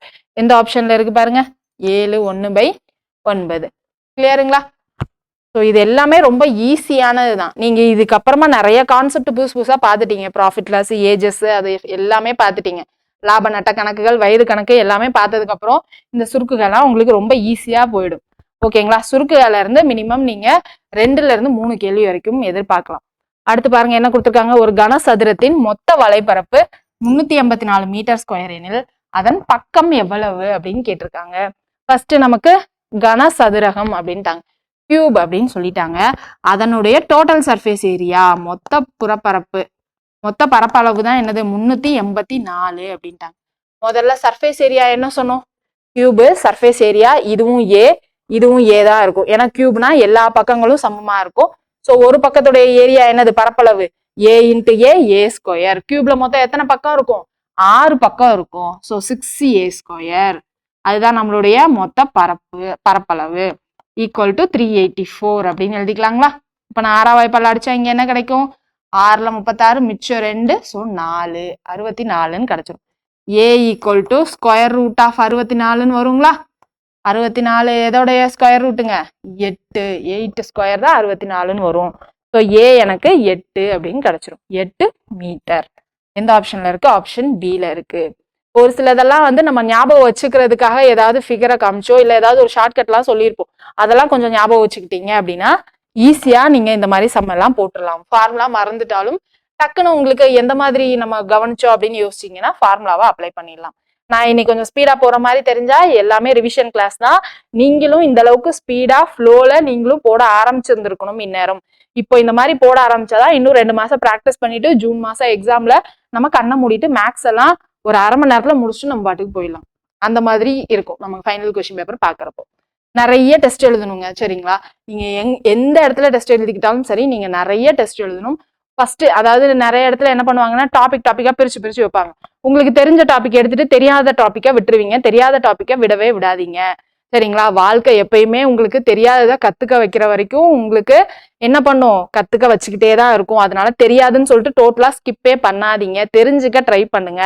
கால்வாசி அரைவாசியாவது தெரிஞ்சுக்க ட்ரை பண்ணுங்க. அப்புறம் இவ்வளவுதானா அப்படின்ற மாதிரி உங்களுக்கே ஈஸி ஆயிடும். ஸ்கிப் மட்டும் டோட்டலா பண்ணாதீங்க. இப்ப நான் என்ன சொல்ல வந்தேன்னா, டெஸ்ட் தெரிஞ்ச டாபிக்கே திரும்ப டெஸ்ட் எடுத்துக்காம தெரியாத டாபிக்கை ஈஸியா எப்படி ஹேண்டில் பண்ணலாம் அப்படின்றது ஒரு ஸ்டாஃபும் அவங்கவுங்க சப்ஜெக்ட்க்கு சொல்லியிருப்பாங்க. ஸோ அந்த மாதிரி எப்படி ஹேண்டில் பண்ணணும்னு கத்துக்கங்க. அதுதான் நமக்கு கவர்மெண்ட் எக்ஸாமை பொறுத்த வரைக்கும் ரொம்ப முக்கியமானது. ஏன்னா நீங்க நிறைய பேர் பார்த்திருப்பீங்க, ஒரு கொஸ்டின் 1 மார்க் அப்படின்னு மிஸ் ஆனவங்க நிறைய பேர் இருப்பாங்க. சரிங்களா? ஸோ அந்த 1 மார்க்குக்கே இவ்வளோ வேல்யூ இருக்குன்றப்போ நீங்க ஒரு டாபிக்கே ஸ்கிப் பண்றீங்கன்னா அது உங்களுக்கு எக்ஸாம்ல பெரிய இம்பாக்டா இருக்கும். தெரிஞ்ச டாபிக்கை திரும்ப படிக்காதீங்க. தெரியாத டாபிக்கை புரிய வைக்க நீங்களே ட்ரை பண்ணுங்க. இல்ல அந்த ஃப்ரெண்ட்ஸோட சேர்ந்து படிங்க. ஏன்னா ஃப்ரெண்ட்ஸ் ஒரு மாதிரி படிச்சு வச்சிருப்பாங்க. அதை அவங்க பாயிண்ட் ஆஃப் வியூல சொல்றப்போ உங்களுக்கு புரியலாம். ஓகேங்களா? ஸோ அதனால எப்பயுமே ஒரு டாபிக்கை ஸ்கிப் பண்ண வேண்டாம். அடுத்து பாருங்க என்ன கொடுத்துருக்காங்கன்னு. ஃபைண்ட் த எல்சிஎம் ஆஃப் அப்படின்னு சொல்லிட்டு ஒரு 3 இது கொடுத்துருக்காங்க. மீச்சிமா காண்க அப்படின்னு சொல்லிட்டாங்க. மீச்சிறு பொது மடங்கு. அப்ப நமக்கு என்ன கொடுத்துருக்காங்க? 3 × a-1. இது ஒரு நம்பர் மாதிரி கொடுத்துருக்காங்க. அடுத்து 2 × a-1 ஸ்கொயர் அப்படின்னு கொடுத்துருக்காங்க. அடுத்து a² - 1 அப்படின்னு கொடுத்துட்டாங்க. இந்த 3ஐயும் இப்ப என்ன பண்ணணும்? நம்ம சின்னதா ஃபர்ஸ்ட் பிரிச்சு எழுதணும். சின்னதா பிரிச்சு எழுதுனா இங்க என்ன எழுதலாம்? a² - 1 ஸ்கொயர்னு எழுதலாமா? இது என்ன ஃபார்மேட்ல இருக்குன்னு நமக்கு தெரிஞ்சிச்சு. a² - b² ஃபார்மேட்ல. இதை பார்த்ததும் உங்களுக்கு ஃபார்முலா அப்படியே ஞாபகத்துல வரணும். எப்படி எழுதலாம்? இதை a+1 × a-1 எழுதிக்கலாங்களா? ஓகேவா? நமக்கு எல்சிஎம்னா என்ன பண்ணும்? எல்லாத்துலயும் பொதுவா இருக்கிறதுல பெரிய நம்பர் எதுவோ அதுதான் பண்ணணும். ஏன்னா இங்க பவர்லாம் இருக்கு இல்லையா? ஓகேவா? 3 நம்பர்லயும் பொதுவா என்ன இருக்கு? a-1 இருக்கு. a-1 இருக்கு. ஆனா எல்சிஎம் கேட்டிருக்காங்க. அப்போ பவர் மேல இருக்கிற பவர்ல எது பெருசா இருக்கோ அதுதான் எழுதணும். ஓகேங்களா? சோ பெருசா என்ன இருக்கு? ஸ்கொயர் போட்டு தான் பெருசா இருக்கு. சோ ஸ்கொயர் போட்டு எழுதிட்டேன். அதுக்கப்புறம் இங்க என்ன இருக்கு? a+1 இருக்கு. அதையும் நான் சேர்த்து எழுதிக்கிறேன். அடுத்து இந்த 3த்துக்கும் 3 2ன்னு இருக்கா, 3 2த்துக்கும் எல்சிஎம் எடுத்தா என்ன வரும்? 3 1, 2ன்னு எழுதுவோம். 2 1, 1ன்னு வரும். ஸோ 3 × 2 6 தான் நமக்கு எல்சிஎம் அப்படின்னு கிடைச்சிடும். ஸோ இதுதான் நம்மளுடைய LCM. 6 × a-1 whole square into a+1. எந்த ஆப்ஷன்ல இருக்கு பாருங்க? ஆப்ஷன் டில இருக்கு. இதுக்கு நம்ம இன்னொரு ஷார்ட்கட்டும் சொல்லியிருந்தோம். என்ன சொல்லியிருந்தோம்? ஏக்கு என்ன சப்ஸ்டியூட் பண்ணலாம்? ஒரு நம்பர் சப்ஸ்டியூட் பண்ணலாம். 2 அப்படின்னு சப்ஸ்டியூட் பண்ணலாம். ஏன் 2ன்னு நம்ம சப்ஸ்டியூட் பண்ணணும்னு சொல்லியிருந்தோம். இங்க எந்த நம்பரை சப்ஸ்டியூட் பண்ணா 0 வராம இருக்கும் அந்த மாதிரி ஒரு நம்பர் எடுத்து சப்ஸ்டியூட் பண்ணணும் அப்படின்னு சொல்லி ஷார்ட்கட் சொல்லியிருந்தோம். ஸோ ஷார்ட்கட் பார்க்காதவங்க சிம்பிளிஃபிகேஷன் எல்சிஎம் ஹெச்சிஎஃப் கிளாஸஸ்ல நம்ம இதை சொல்லியிருந்தோம். இதை நீங்க ரெஃபர் பண்ணுங்க ஷார்ட்கட் என்ன அப்படின்றத. ஓகேங்களா? இந்த மாதிரி எனக்கு ஃபார்முலாவே நான் போடுறேன்னு சொல்றவங்க ஓகே ஃபார்முலா போடுங்க. ஷார்ட்கட் நம்ம ஒரு சம்முக்கும் சொல்லியிருந்தோம் எல்சிஎம் கிளாஸஸ்ல. ஸோ அதையும் போய் நீங்க செக் பண்ணிக்கோங்க ஷார்ட்கட் மறந்துருச்சு அப்படின்னா. ஓகேங்களா? அடுத்த சம் பாருங்க. 1/61/64 மும்மடி மூலம் காண்க. கியூப் ரூட் கேட்டிருக்காங்க. நமக்கு இப்ப என்ன கொடுத்திருக்காங்க? மிக்சட் ஃபிராக்ஷன், கலப்பு பின்னமா கொடுத்திருக்காங்க. ஃபர்ஸ்ட் என்ன பண்ணணும்? அதை பின்னமா மாத்திக்கலாங்களா? 61/64ன்னு கொடுத்துருக்காங்க. இதை எப்படி பின்னமா மாத்துவோம்? கீழே இருக்கிற நம்பருடைய பெருக்குவோம், மேல இருக்க நம்பரை ஆட் பண்ணுவோம். ஸோ 1 × 64 என்னதுங்க? 64 + 61. கீழே இருக்க நம்பரை அப்படியே எழுதுவோம் 64 அப்படின்னு சொல்லிட்டு. ஸோ இது ரெண்டையும் ஆட் பண்ணா நமக்கு என்ன கிடைக்கும்? கூட்டினா 125/64ன்னு கிடைக்கும். இதுக்கு தான் இப்ப நமக்கு என்ன தெரியணும்? கனமூலம் இல்ல மும்மடி மூலம் கியூப் ரூட் தெரியணும். ஓகேங்களா? 125 எதோட கியூப் வேல்யூங்க? 5. 4 கியூப் 64. ஸோ 5/4 தான் நம்மளுடைய ஆன்சர். எந்த ஆப்ஷன்ல இருக்கு பாருங்க? ஆப்ஷன் சில இருக்கு. ரொம்ப ரொம்ப ஈஸி தாங்க. எல்லாருக்கும் பழசு படிச்சதெல்லாம் ஞாபகம் வரும்னு நம்புறேன் நான். ஏன்னா இந்த டாபிக்லாம் ரொம்ப நாளைக்கு முன்னாடி நம்ம பார்த்த டாபிக். அடுத்து பாருங்க, 2 உருளைகளின் உயரங்கள் முறையே 1:2 அப்படின்ட்டாங்க. உயரங்கள் ஹைட் h1:h2. இதுதான் என்ன கொடுத்துருக்காங்க? 1:2. மற்றும் அவற்றின் ஆரங்கள் முறையே 2:1. ஆரங்கள் r1:r2 என்ன கொடுத்துருக்காங்க? 2:1 ஆகிய விகிதங்களில் இருப்பின் அவற்றின் கன அளவுகளின் விகிதம் என்ன அப்படின்னு கேக்குறாங்க. வால்யூமுடைய ரேஷியோ என்ன? v1:v2 தான் கேட்டிருக்காங்க. இங்க என்ன ஷேப் சொல்லியிருக்காங்க? உருளை, சிலிண்டர் அப்படின்னு சொல்லிட்டாங்க. சிலிண்டருடைய வால்யூம் இப்போ உங்களுக்கு டக்குன்னு ஞாபகம் வந்திருக்கணும். நம்ம என்ன சொல்லியிருந்தோம்? ஒரு காயின் இருக்கும், அந்த காயினை ஹைட் வரைக்கும் நம்ம அடுக்கி வச்சா அதுதான் நம்மளுடைய உருளை அப்படின்னு சொல்லியிருந்தோம். ஞாபகம் இருக்கா? உங்களுக்கு ஞாபகம் இருக்கும்னு நினைக்கிறேன். ஒரு காயினுடைய ஏரியா என்னது? πr². வால்யூம் வேணும்னா அந்த ஹைட்டையும் நம்ம என்ன பண்ணணும்? மல்டிப்ளை பண்ணணும் அப்படின்னு சொல்லியிருந்தோம். அப்போ வால்யூமுடைய ஃபார்முலா என்ன சொன்னோம்? πr²h அப்படின்னு சொல்லியிருந்தோம். ஞாபகம் இருக்குங்களா? டக்குன்னு உங்களுக்கு இதெல்லாம் ஞாபகம் வரணும். அந்த அளவுக்கு நீங்க கரெக்டா இருக்கணும். அப்பதான் எக்ஸாம் ஹால்ல ஈஸியா போட்டுரும். இப்போ இங்க நமக்கு என்னது? 6². இப்ப இங்க என்ன பண்ணும்? 2:1ன்னு கொடுத்துருக்காங்களா? அப்போ 2². இங்க என்னது? 1² அப்படின்னு போடணும். அடுத்து ஹைட்டுக்கு வாங்க. இங்க என்னது? 1:2ன்னு கொடுத்துருக்காங்க. இங்க ஒரே ஒரு டைம் தான் h எழுதணும். ஸோ நான் இங்க ×1ன்னு போட போறேன். இங்க என்னது? ×2ன்னு போட போறேன். ஏன்னா இங்க 2 அப்படின்னு கொடுத்துருக்காங்க. இங்க r1 எனக்கு 2ன்னு இருக்கு. ஆனா r² போடணும்ல, r1²ன்னு. ஸோ 2² அப்படின்னு போட்டிருக்கேன். இங்க v2க்கு r2²ன்னு போடணுமா? இதுதான் என்னுடைய r2. ஸோ நான் 1² அப்படின்னு போட்டிருக்கேன். ஓகேங்களா? அப்போ 2² என்னது? 4. 1² × 2 2ன்னு வரும். 4:2ன்னு வரும். நமக்கு ரேஷியோ விகிதம்னு எப்ப சொல்லுவோம்? அதை சிம்பிளஸ்ட் ஃபார்ம்ல அடிக்க முடியாத நிலைமை வர்ற வரைக்கும் கம்மி பண்ணி எழுதுனா தானே சொல்லுவோம். அப்போ இதை அடிக்க முடியும். ஸோ இதை இன்னும் சுருக்குனா என்ன வரும்? 2:1 வரும். இதுதான் நமக்கு கொஸ்டின்ல கேட்கிற விகிதம். 2:1 எந்த ஆப்ஷன்ல இருக்கு பாருங்க? Option C. கிளியருங்களா? ஸோ உங்களுக்கு சிலிண்டர் அப்படின்னு சொன்னதும் நம்ம எப்படி எக்ஸ்பிளைன் பண்ணுன்றது எல்லாமே ஞாபகம் வந்துருச்சு அப்படின்னா நீங்க எக்ஸாம் ஹால்குள்ள நீங்களே சொல்லலாம் இது கரெக்டான ஆன்சர் அப்படின்னு சொல்லிட்டு. வெளியில நீங்க டவுட்ல செக் பண்ணணும்னு அவசியமே கிடையாது. உங்களுக்கு மேக்ஸ் வராதுன்னு நீங்க ஃபர்ஸ்ட் ஃபிக்ஸே பண்ணாதீங்க. நீங்க ஒரு ஃப்ளோல பண்ணிட்டே இருந்தீங்கன்னா கண்டிப்பா வரும். ஓகேங்களா? அடுத்து பாருங்க என்ன கேட்டிருக்காங்கன்னு. ஒரு தொகையானது தனி வட்டி முறையில் 10 வருடத்தில் இரட்டிப்பாக வட்டி விகிதம் என்னவாக இருக்கும் அப்படின்ட்டாங்க. தனி வட்டி முறை அப்படின்ட்டாங்க. சிம்பிள் இன்ட்ரெஸ்ட் தான். சிம்பிள் இன்ட்ரெஸ்ட்ல இரட்டிப்பு அப்படின்னு சொல்லியிருக்காங்க. சிம்பிள் இன்ட்ரெஸ்ட்ல இரட்டிப்பு அப்படின்னா உங்களுக்கு டக்குன்னு ஒரு ஃபார்முலா ஞாபகம் வந்திருக்கணும். என்ன வந்திருக்கணும்? NR = 100 அப்படின்னு ஞாபகம் வந்திருக்கணும். ஓகேங்களா? டபுள்னா இங்க என்னது? 100 அப்படின்னு வரும். ட்ரிபிள்ஸ் அப்படின்னா என்ன வரணும்? NR = 200 அப்படின்னு வரணும். 5 மடங்கு அப்படின்னா என்ன வரணும்? NR equal to 400 அப்படின்னு வரணும். இந்த ஃபார்முலாலாம் உங்களுக்கு கொஸ்டின் வாசிக்கிறப்பவே கடகடன் ஞாபகம் வந்துடணும். ஓகேங்களா? சிம்பிள் இன்ட்ரெஸ்ட் கணக்கு. இங்க நமக்கு ரெட்டிப்பாக அப்படின்னு தான் கேட்டிருக்காங்க. So NR equal to 100 formula தான் போடணும். இங்க என்ன கேட்டிருக்காங்க? At what rate of interest அப்படின்னு தான் கேட்டிருக்காங்க. வட்டி விகிதம் R தான் கேட்டிருக்காங்க. எத்தனை ஆண்டுகளில்? 10 ஆண்டுகள்ல இரட்டிப்பாகுது அப்படின்னு சொல்லிட்டாங்க. அப்ப என்னது? R equal to 100/10. ஸோ விகிதம் 10% அப்படின்னு வந்துடும். ஓகேங்களா? கிளியரா? அடுத்த கேள்வி போலாங்களா? 2 பகடைகள் ஒரே நேரத்தில் உருட்டப்படும் பொழுது இரண்டிலும் ஒரே முகம் அல்லது கூடுதல் 4 கிடைக்க நிகழ்தகவு என்ன அப்படின்னு சொல்லிட்டாங்க. என்ன சொல்லியிருக்காங்க? 2 பகடைகள் ஒரே நேரத்தில் உருட்டப்படும் பொழுது அப்படின்ட்டாங்க. அப்ப மொத்த வாய்ப்புகள் என்னது? 2 பகடைகள்னா 6 ஸ்கொயரா? ஸோ மொத்த வாய்ப்புகள் எனக்கு 36 அப்படின்னு நமக்கு கிடைச்சிடும். ஸோ ப்ராபபிலிட்டி வேணும் அப்படின்னா மொத்த வாய்ப்புகள் கீழே வரும், அதை 36ன்னு எழுதிடுவோம். அடுத்து என்ன கேட்டிருக்காங்க பாருங்க கேள்வியில, இரண்டிலும் ஒரே முகம் அல்லது கூடுதல் 4 கிடைக்க நிகழ்தகவு. அல்லது அப்படின்னு நடுவுல நமக்கு ஒரு கீவேர்டு வந்துருச்சு. அல்லதுன்னா நம்ம என்ன பண்ணுவோம்? நடுவுல பிளஸ் பண்ணுவோம். ஓகேங்களா? ஃபர்ஸ்ட் என்ன சொல்லியிருக்காங்க? ஒரே முகம் அப்படின்ட்டாங்க. இந்த 36ல ஒரே முகம்னா என்னது? டபுள்-எட். ஓகேங்களா? 1,1 2,2 3,3 4,4 5,5 6,6 அப்படின்னு நமக்கு இந்த மாதிரி ஒரே நம்பர் வர்றதுதான் டபுள்-எட் அப்படின்னு சொல்லுவாங்க. ஸோ எத்தனை இருக்குன்னு சொல்லுங்க? 6 இது இருக்கா? ஸோ 6 அப்படின்னு நமக்கு கிடைச்சிடும். அல்லதுனால நம்ம பிளஸ் அப்படின்னு போட்டிருக்கோம் 6னால. அடுத்து என்ன சொல்லியிருக்காங்க? சம் ஆஃப் ஃபேசஸ் அஸ் 4 அப்படின்னு சொல்லியிருக்காங்க. இந்த 2 நம்பரையும் கூட்டினா நமக்கு 4 வர்ற மாதிரி எத்தனை இருக்கும் அப்படின்னு நமக்கு தெரியும். கூட்டினா 4 வர்ற மாதிரி என்ன வரும்? 1,3 2,2 3,1. இது 3ஐயும் நமக்கு கூட்டினாதான் என்ன வரும்? 4ன்னு வரும். வேற எந்த வாய்ப்பும் இருக்கிறது சான்ஸ் கிடையாது. ஸோ இப்போ இது 2ஐயும் கூட்டினா நமக்கு 4ன்னு வருமா? ஆனா இங்க பாருங்க 2,2ன்றது நம்ம ஏற்கனவே இந்த இடத்துல டபுள்-எட் இரண்டிலும் ஒரே முகம் அந்த கண்டிஷன்லயே நம்ம இன்க்ளூட் பண்ணிட்டோம், சேர்த்துட்டோம்.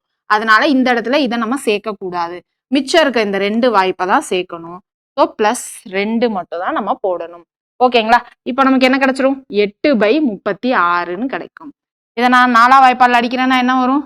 2/9 அப்படின்னு வரும். எந்த ஆப்ஷன்ல இருக்கு பாருங்க? ஆப்ஷன் டில இருக்கு. நிறைய பேர் பண்ணக்கூடிய தப்பு என்ன இருக்கும் தெரியுமா? இந்த 2/2ன்றது இங்க நம்ம சேர்த்ததே தெரியாம இங்க 3ன்னு போடுவீங்க. 9/36 அப்படின்னு போட்டுட்டு 1/4 அப்படின்னு போடுவீங்க. ஓகேங்களா? அந்த மாதிரி போடக்கூடாது. நல்ல வேலை இங்க நமக்கு ஆப்ஷன்ல இல்ல. இருந்துச்சுன்னா அதையும் கண்ணை மூடிட்டு டிக் பண்ணிட்டு போயிடுவீங்க. சரிங்களா? ஒரு செகண்ட் யோசிச்சுட்டு போடுங்க. கேர்லெஸ் மிஸ்டேக் விட்டு கொடுத்துறாது. அடுத்த சம் பாருங்க என்ன கொடுத்துருக்காங்கன்னு. ஒரு மிகப்பெரிய 5 இலக்க எண்ணை 3, 5, 8 மற்றும் 12ஆல் வகுக்கும் போது கிடைக்கும் மீதி 2 எண்ணில் மிகப்பெரிய 5 இலக்க எண் என்னவாக இருக்கும்? அதுதான் கேக்குறாங்க. ஃபர்ஸ்ட் என்னது? கிரேட்டஸ்ட் 5 டிஜிட் நம்பர் என்னது? நமக்கு தெரிஞ்ச 5 டிஜிட் நம்பர், பெரிய நம்பர் என்னது? எல்லா டிஜிட்டும் 9ஆ இருக்கிறதா நமக்கு தெரிஞ்ச கிரேட்டஸ்ட் 5 டிஜிட் நம்பர். இதுல 3, 5, 8 மற்றும் 12ஆல் வகுப்படும் பொழுது கிடைக்கும் மீதி 2 எண்ணில் அப்படின்ட்டாங்க. இப்ப நமக்கு 4 நம்பர்ல வகுப்படுற மாதிரி சொல்லியிருக்காங்க. இப்ப நம்ம என்ன பண்ணுவோம்? 4 நம்பர்ல வகுப்படுற மாதிரி கொடுத்துட்டாலும் நம்ம அதை மொத்தமா ஒரே நம்பரா மாத்துவோம் இல்லையா? எப்படி மாத்துவோம்? எல்சிஎம் எடுத்து மாத்துவோம், மீச்சியமா எடுப்போம். அததான் ஃபர்ஸ்ட் நான் இங்க பண்ண போறேன். 3, 5, 8, 12க்கு நான் இப்போ எல்சிஎம் எடுக்க போறேன். சின்ன நம்பர்ல இருந்து தானே போகணும். ஸோ 2ல இருந்து வகுப்படுற மாதிரி போட போறேன். போட்டா இங்க என்ன வரும்? 3, 5, 4, 6 அப்படின்னு வந்துருங்களா? அடுத்து நான் 3ஆம் வாய்ப்பாடுல போனா 1, 5, 4, 2 அப்படின்னு கிடைக்கும். ஓகேங்களா? திரும்ப நான் 2ஆம் வாய்ப்பாடு போறப்ப என்ன வரும்? 1, 5, 2, 1ன்னு வரும். திரும்ப நான் 5 வாய்ப்பாடு போனேன்னா 1, 1, 2, 1. திரும்ப நான் 2ஆம் வாய்ப்பாடு இங்க எழுதுறப்போ 1,1,1,1ன்னு கிடைச்சிடுமா? இப்போ எல்சிஎம் என்ன? இது எல்லாத்தையும் நான் பெருக்கணும். 2 3s are 6, 6 2s are 12, 12 into 5 என்னது? 60, 60 into 2 120, 120 தான் என்னுடைய எல்சிஎம் அப்படின்னு எனக்கு கிடைச்சிருச்சு. இப்போ இந்த 120 இதுல வகுப்படுதா, மீதி என்ன வருது அப்படின்றத நான் ஃபர்ஸ்ட் செக் பண்ணும். ஓகேங்களா? ஸோ வகுப்படுதான்னு ஃபர்ஸ்ட் பார்க்கலாங்களா? 120 3 நம்பர் எடுத்துக்கணும். 12 into 9 என்ன வரும் சொல்லுங்க?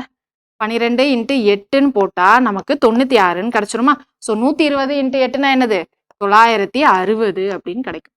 ஸோ மிச்சம் எனக்கு என்ன வரும்? 39ன்னு இருக்கும். இந்த 9 நான் இறக்குறேன் கீழே. ஸோ 399ன்னு வரும். So 12 into 3 36. ஸோ 3 36, இங்க 120னா 360. திரும்ப மிச்சம் எனக்கு 39ன்னு வரும். திரும்ப இந்த 9 நான் இறக்குறேன். திரும்ப 3ஆல போடுறப்போ எனக்கு என்ன கிடைக்கும்? ஃபைனலா 39 தான் என்னுடைய மீதியா கிடைக்கும். ஓகேங்களா? இப்ப இது என்னது? அப்படியே நமக்கு வகுப்படல. இதுல இருந்து 39 கழிச்சாதான் நமக்கு வகுப்படுற எண் கிடைக்கும். ஓகேங்களா? சோ இப்ப நான் என்ன பண்ண போறேன்? 39ன்ற எண்ணை நான் இதுல இருந்து கம்மி பண்ண போறேன். அதாவது மைனஸ் பண்ணிட்டேன் அப்படின்னா எனக்கு இந்த 120ல எக்ஸாக்டா வகுப்படக்கூடிய நம்பர் என்ன அப்படின்றது கிடைச்சிருமா? சோ இப்ப எக்ஸாக்டா வகுப்படக்கூடிய நம்பர் என்னது? 99,960. இதுதான் எக்ஸாக்டா வகுப்படக்கூடியது. ஆனா கேள்வி பாருங்க, எக்ஸாக்டா வகுப்படுறது கேட்டிருக்காங்களா? இல்ல, ரிமைண்டர் மீதி 2 வர்ற மாதிரி கேட்டிருக்காங்க. சோ நான் இப்ப என்ன பண்ணணும்? இதுல ரிமைண்டர் மீதி வர்ற மாதிரி வேணும்னா இதுல ஒரு 2 ஆட் பண்ணிக்கணும். ஸோ என்னோட ஆன்சர் என்னது? 99,962. கொஸ்டினை சரியா வாசிக்கணும். இந்த மீதி 2 நம்ம மறந்துடுவோம். மறந்துட்டு இந்த ஸ்டெப்ல இதான் ஆன்சர் அப்படின்னு போட்டுருவோம். போட்டக்கூடாது. ஏன்னா நம்ம இது வரைக்கும் பார்த்த சம் எல்லாத்துலயும் இந்த மாதிரி மைனஸ் பண்ணிட்டு முடிக்கிற மாதிரி தான் இருக்கும். ஸோ 2 அதுக்கப்புறம் ஆட் பண்ற மாதிரி இருக்காது. அந்த ஞாபகத்துல நம்ம என்ன பண்ணுவோம்? அவசரப்பட்டு போட்டுருவோம். சரிங்களா? இது எல்லாமே ஒரே வருஷத்துடைய கொஸ்டின் பேப்பர் தான். ப்ரீவியஸ் இயர் கொஸ்டின் பேப்பர் நம்ம எடுத்துட்டு வந்திருக்கோம். 2018 16 ஞாபகம் இல்லை. அது மட்டும் நீங்க வந்து செக் பண்ணிக்கோங்க. ஓகேங்களா? அடுத்து பாருங்க என்ன கொடுத்துருக்காங்கன்னு. 18, A, B, -3 இவை கூட்டுத்தொடர் வரிசையில் உள்ளது எனில் A + B இன் மதிப்பு காண்க அப்படின்ட்டாங்க. இவங்களே சொல்லிட்டாங்க அரித்மெட்டிக் ப்ரோக்ரஷன், கூட்டுத்தொடர் வரிசை அப்படின்னு சொல்லிட்டு. கூட்டுத்தொடர் வரிசைனால நமக்கு என்ன வந்துடும்? காமன் டிஃபரன்ஸ், பொது வித்தியாசம், அது வந்துருமா? டி எப்படி எழுதுவோம்? T2 - T1 = T4 - T3 இப்படிதானே எழுதுவோம். இப்போ என்ன பண்ணும்? A - 18 = -3 - B. இதுதான் நமக்கு பொது விகிதமா, பொது வித்தியாசமா இருக்கும். இப்போ நமக்கு என்ன கேட்டிருக்காங்க? A + B தான் கேட்டிருக்காங்க. ஸோ நான் இந்த -B இந்த பக்கம் கொண்டு வந்தா என்ன ஆயிடும்? +B ஆயிடுமா? ஸோ A + B = இங்க இருக்க -3 அப்படியே எழுதுறேன். இங்க இருக்க -18 இந்த பக்கம் போனா என்ன ஆயிடும்? +18ன்னு மாறிடுங்களா? ஸோ +18. இப்போ 18 - 3 என்ன வந்துடும்? +15ன்னு வந்துருமா? அப்போ A + B என்னது? 15. எந்த ஆப்ஷன்ல இருக்கு பாருங்க? ஆப்ஷன் சில இருக்கு. சரிங்களா? கொஸ்டின் பாக்குறதுக்கு தான் வித்தியாசமா இருக்க மாதிரி இருக்கும். ரொம்ப சிம்பிளா 2 ஸ்டெப்ல ஆன்சர் கிடைச்சிடும். சரிங்களா? கொஸ்டினை புரிஞ்சுக்க ட்ரை பண்ணிட்டு கொஸ்டின்ல இருந்து எடுத்து எழுதுனீங்கனாலே உங்களுக்கு 2 ஸ்டெப்ல ஆன்சர் கிடைச்சிடும். அடுத்து பாருங்க என்ன கொடுத்திருக்காங்கன்னு. ஒரு கிராமத்தின் மக்கள் தொகை ஆண்டொன்றுக்கு 7% அதிகரிக்கிறது அப்படின்ட்டாங்க. வருஷத்துக்கு 7% வீதம் என்ன ஆகுது? அதிகரிக்கிறது அப்படின்னு சொல்லிட்டாங்க.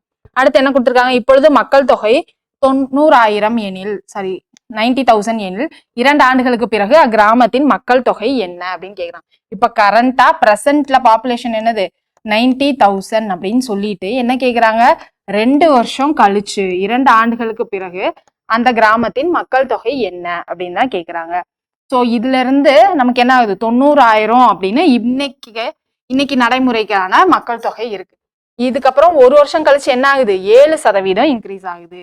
அதுக்கப்புறம் அதுல இருந்து ஒரு 7% இன்க்ரீஸ் ஆகுது. ஓகேங்களா? 7% இன்க்ரீஸ் அதிகரிக்கிறது அப்படின்னா என்ன பண்ணுவோம்? 100+ போடுவோமா? ஸோ 107 அப்படின்னு போடுவோம். 107/100 அப்படின்னு போடுவோம். ஞாபகம் இருக்குங்களா? 2 வருஷம் கழிச்சு கேட்டிருக்காங்க. ஸோ அதனால 2 தடவை நம்ம 107/100 அப்படின்னு போடணும். ஞாபகம் இருக்குங்களா? பெர்சன்டேஜ் சம்லாம் பார்த்து ரொம்ப நாள் ஆச்சு. பாப்புலேஷன் சம், இந்த மாதிரி மக்கள் தொகை சம் இல்லாத கொஸ்டின் பேப்பரை நீங்க பார்க்கவே முடியாது. ஓகேங்களா? ஸோ இப்போ இந்த சால்வ் பண்ணா என்ன வரும்? இந்த 4 0 இந்த 4 0 கேன்சல் ஆயிடும். இதை நீங்க மல்டிப்ளை பண்ணீங்கன்னா உங்களுக்கான ஆன்சர் கிடைச்சிடும். இதே கொஸ்டின்ல இப்போ உங்களுக்கு 2 வருஷத்துக்கு முன்னாடி என்ன பாப்புலேஷனா இருந்திருக்கும் அப்படின்னு கேள்வி கேட்டிருந்தாங்கன்னா என்ன பண்ணணும்? நமக்கு 2 வருஷத்துக்கு முன்னாடி என்ன பாப்புலேஷன் தெரியாது இல்லையா? ஸோ எக்ஸ்ன்னு வச்சுக்கணும். அதுல இருந்து என்ன ஆயிருக்கு? 7% இன்க்ரீஸ் ஆயிருக்கு. ஸோ என்ன பண்ணணும்? 107/100 அப்படின்னு போடணும். எத்தனை தடவை போடணும்? 2 வருஷத்துக்கு சொல்லியிருக்கிறதுனால ஸோ 2 வருஷத்துக்கு போடணும். இன்க்ரீஸ் ஆகிதான் நமக்கு என்ன கிடைச்சிருக்கு? 90,000 அப்படின்னு கிடைச்சிருக்கு அப்படின்ற மாதிரி போடணும். இது எப்போ? இப்போ 2 வருஷத்துக்கு முன்னாடி என்னவா இருந்திருக்கும் அப்படின்னு கேட்டாங்கன்னா இந்த மாதிரி போடணும்னு சொல்ல வரேன். ஓகேங்களா? ஆனா நமக்கு 2 வருஷத்துக்கு அப்புறம் தான் கேட்டிருக்காங்க. அதனால இப்படிதான் போடணும். இதுல நிறைய பேர் என்ன பண்ணுவீங்க அப்படின்னா 2 வருஷத்துக்கு முன்னாடி கேட்டாங்கன்னா நீங்க இந்த 90,000 அப்படியே வச்சுட்டு 2 வருஷத்துக்கு முன்னாடி தானே அப்படின்னு சொல்லிட்டு இங்க 7% கம்மியாகுது அப்படின்ற மாதிரி வச்சு 93/100 அப்படின்னு போடுவீங்க. அது கரெக்ட் கிடையாது, அப்படி போடக்கூடாது. சரிங்களா? சோ அப்படி போடக்கூடாது, அதுதான் நம்ம இங்க சொல்ல வந்தோம். கிளியருங்களா? இப்ப இதை சால்வ் பண்ணலாமா? சால்வ் பண்ணா என்ன வரும்? 9 × 107 ஸ்கொயரா? இப்ப இந்த 107 ஸ்கொயரை நார்மலா நீங்க பெருக்கவும் செய்யலாம். அப்படி இல்லைன்னா என்ன பண்ணலாம்? 107 ஸ்கொயரை 100 + 7 ஸ்கொயர் அப்படின்னு எழுதிக்கலாம். எழுதிட்டா என்ன வரும்? a + b ஹோல் ஸ்கொயர் மாதிரி இருக்கா? அதுக்கு 100 ஸ்கொயர் + 7 ஸ்கொயர் + 2 × 100 × 7 அப்படின்னு பண்ணலாம். ஸோ 100 ஸ்கொயர் என்ன கிடைச்சிரும்? இந்த மாதிரி 2 0 கிடைச்சிரும். 7 ஸ்கொயர் என்னது? 49. இங்க என்னது? 2 7s are 1400 அப்படின்னு கிடைச்சிரும். ஸோ இப்போ நமக்கு என்ன கிடைக்கும்? 1 1 4 4 9 அப்படின்னு கிடைச்சிரும். இதுதான் நமக்கு 107 ஸ்கொயருடைய ஆன்சர். அதை இப்போ என்ன பண்ணணும்? 9ஓட மல்டிப்ளை பண்ணணும். 9ஓட மல்டிப்ளை பண்ணா என்ன கிடைக்கும்னு சொல்லுங்க. 9 9s are 81, மிச்சம் 8 இருக்கும். 9 4s are 36 + 4 சாரி 36 + 8 44ன்னு வருமா? 4 மிச்சம் 4ன்னு இருக்கும். இங்க திரும்ப 36 + 4 40ன்னு வரும். ஸோ மிச்சம் 4. 9 9 + 4 13, மிச்சம் 1ன்னு இருக்கும். 9 + 1 10. இதுதான் நம்மளுடைய ஆன்சர். என்னது answer?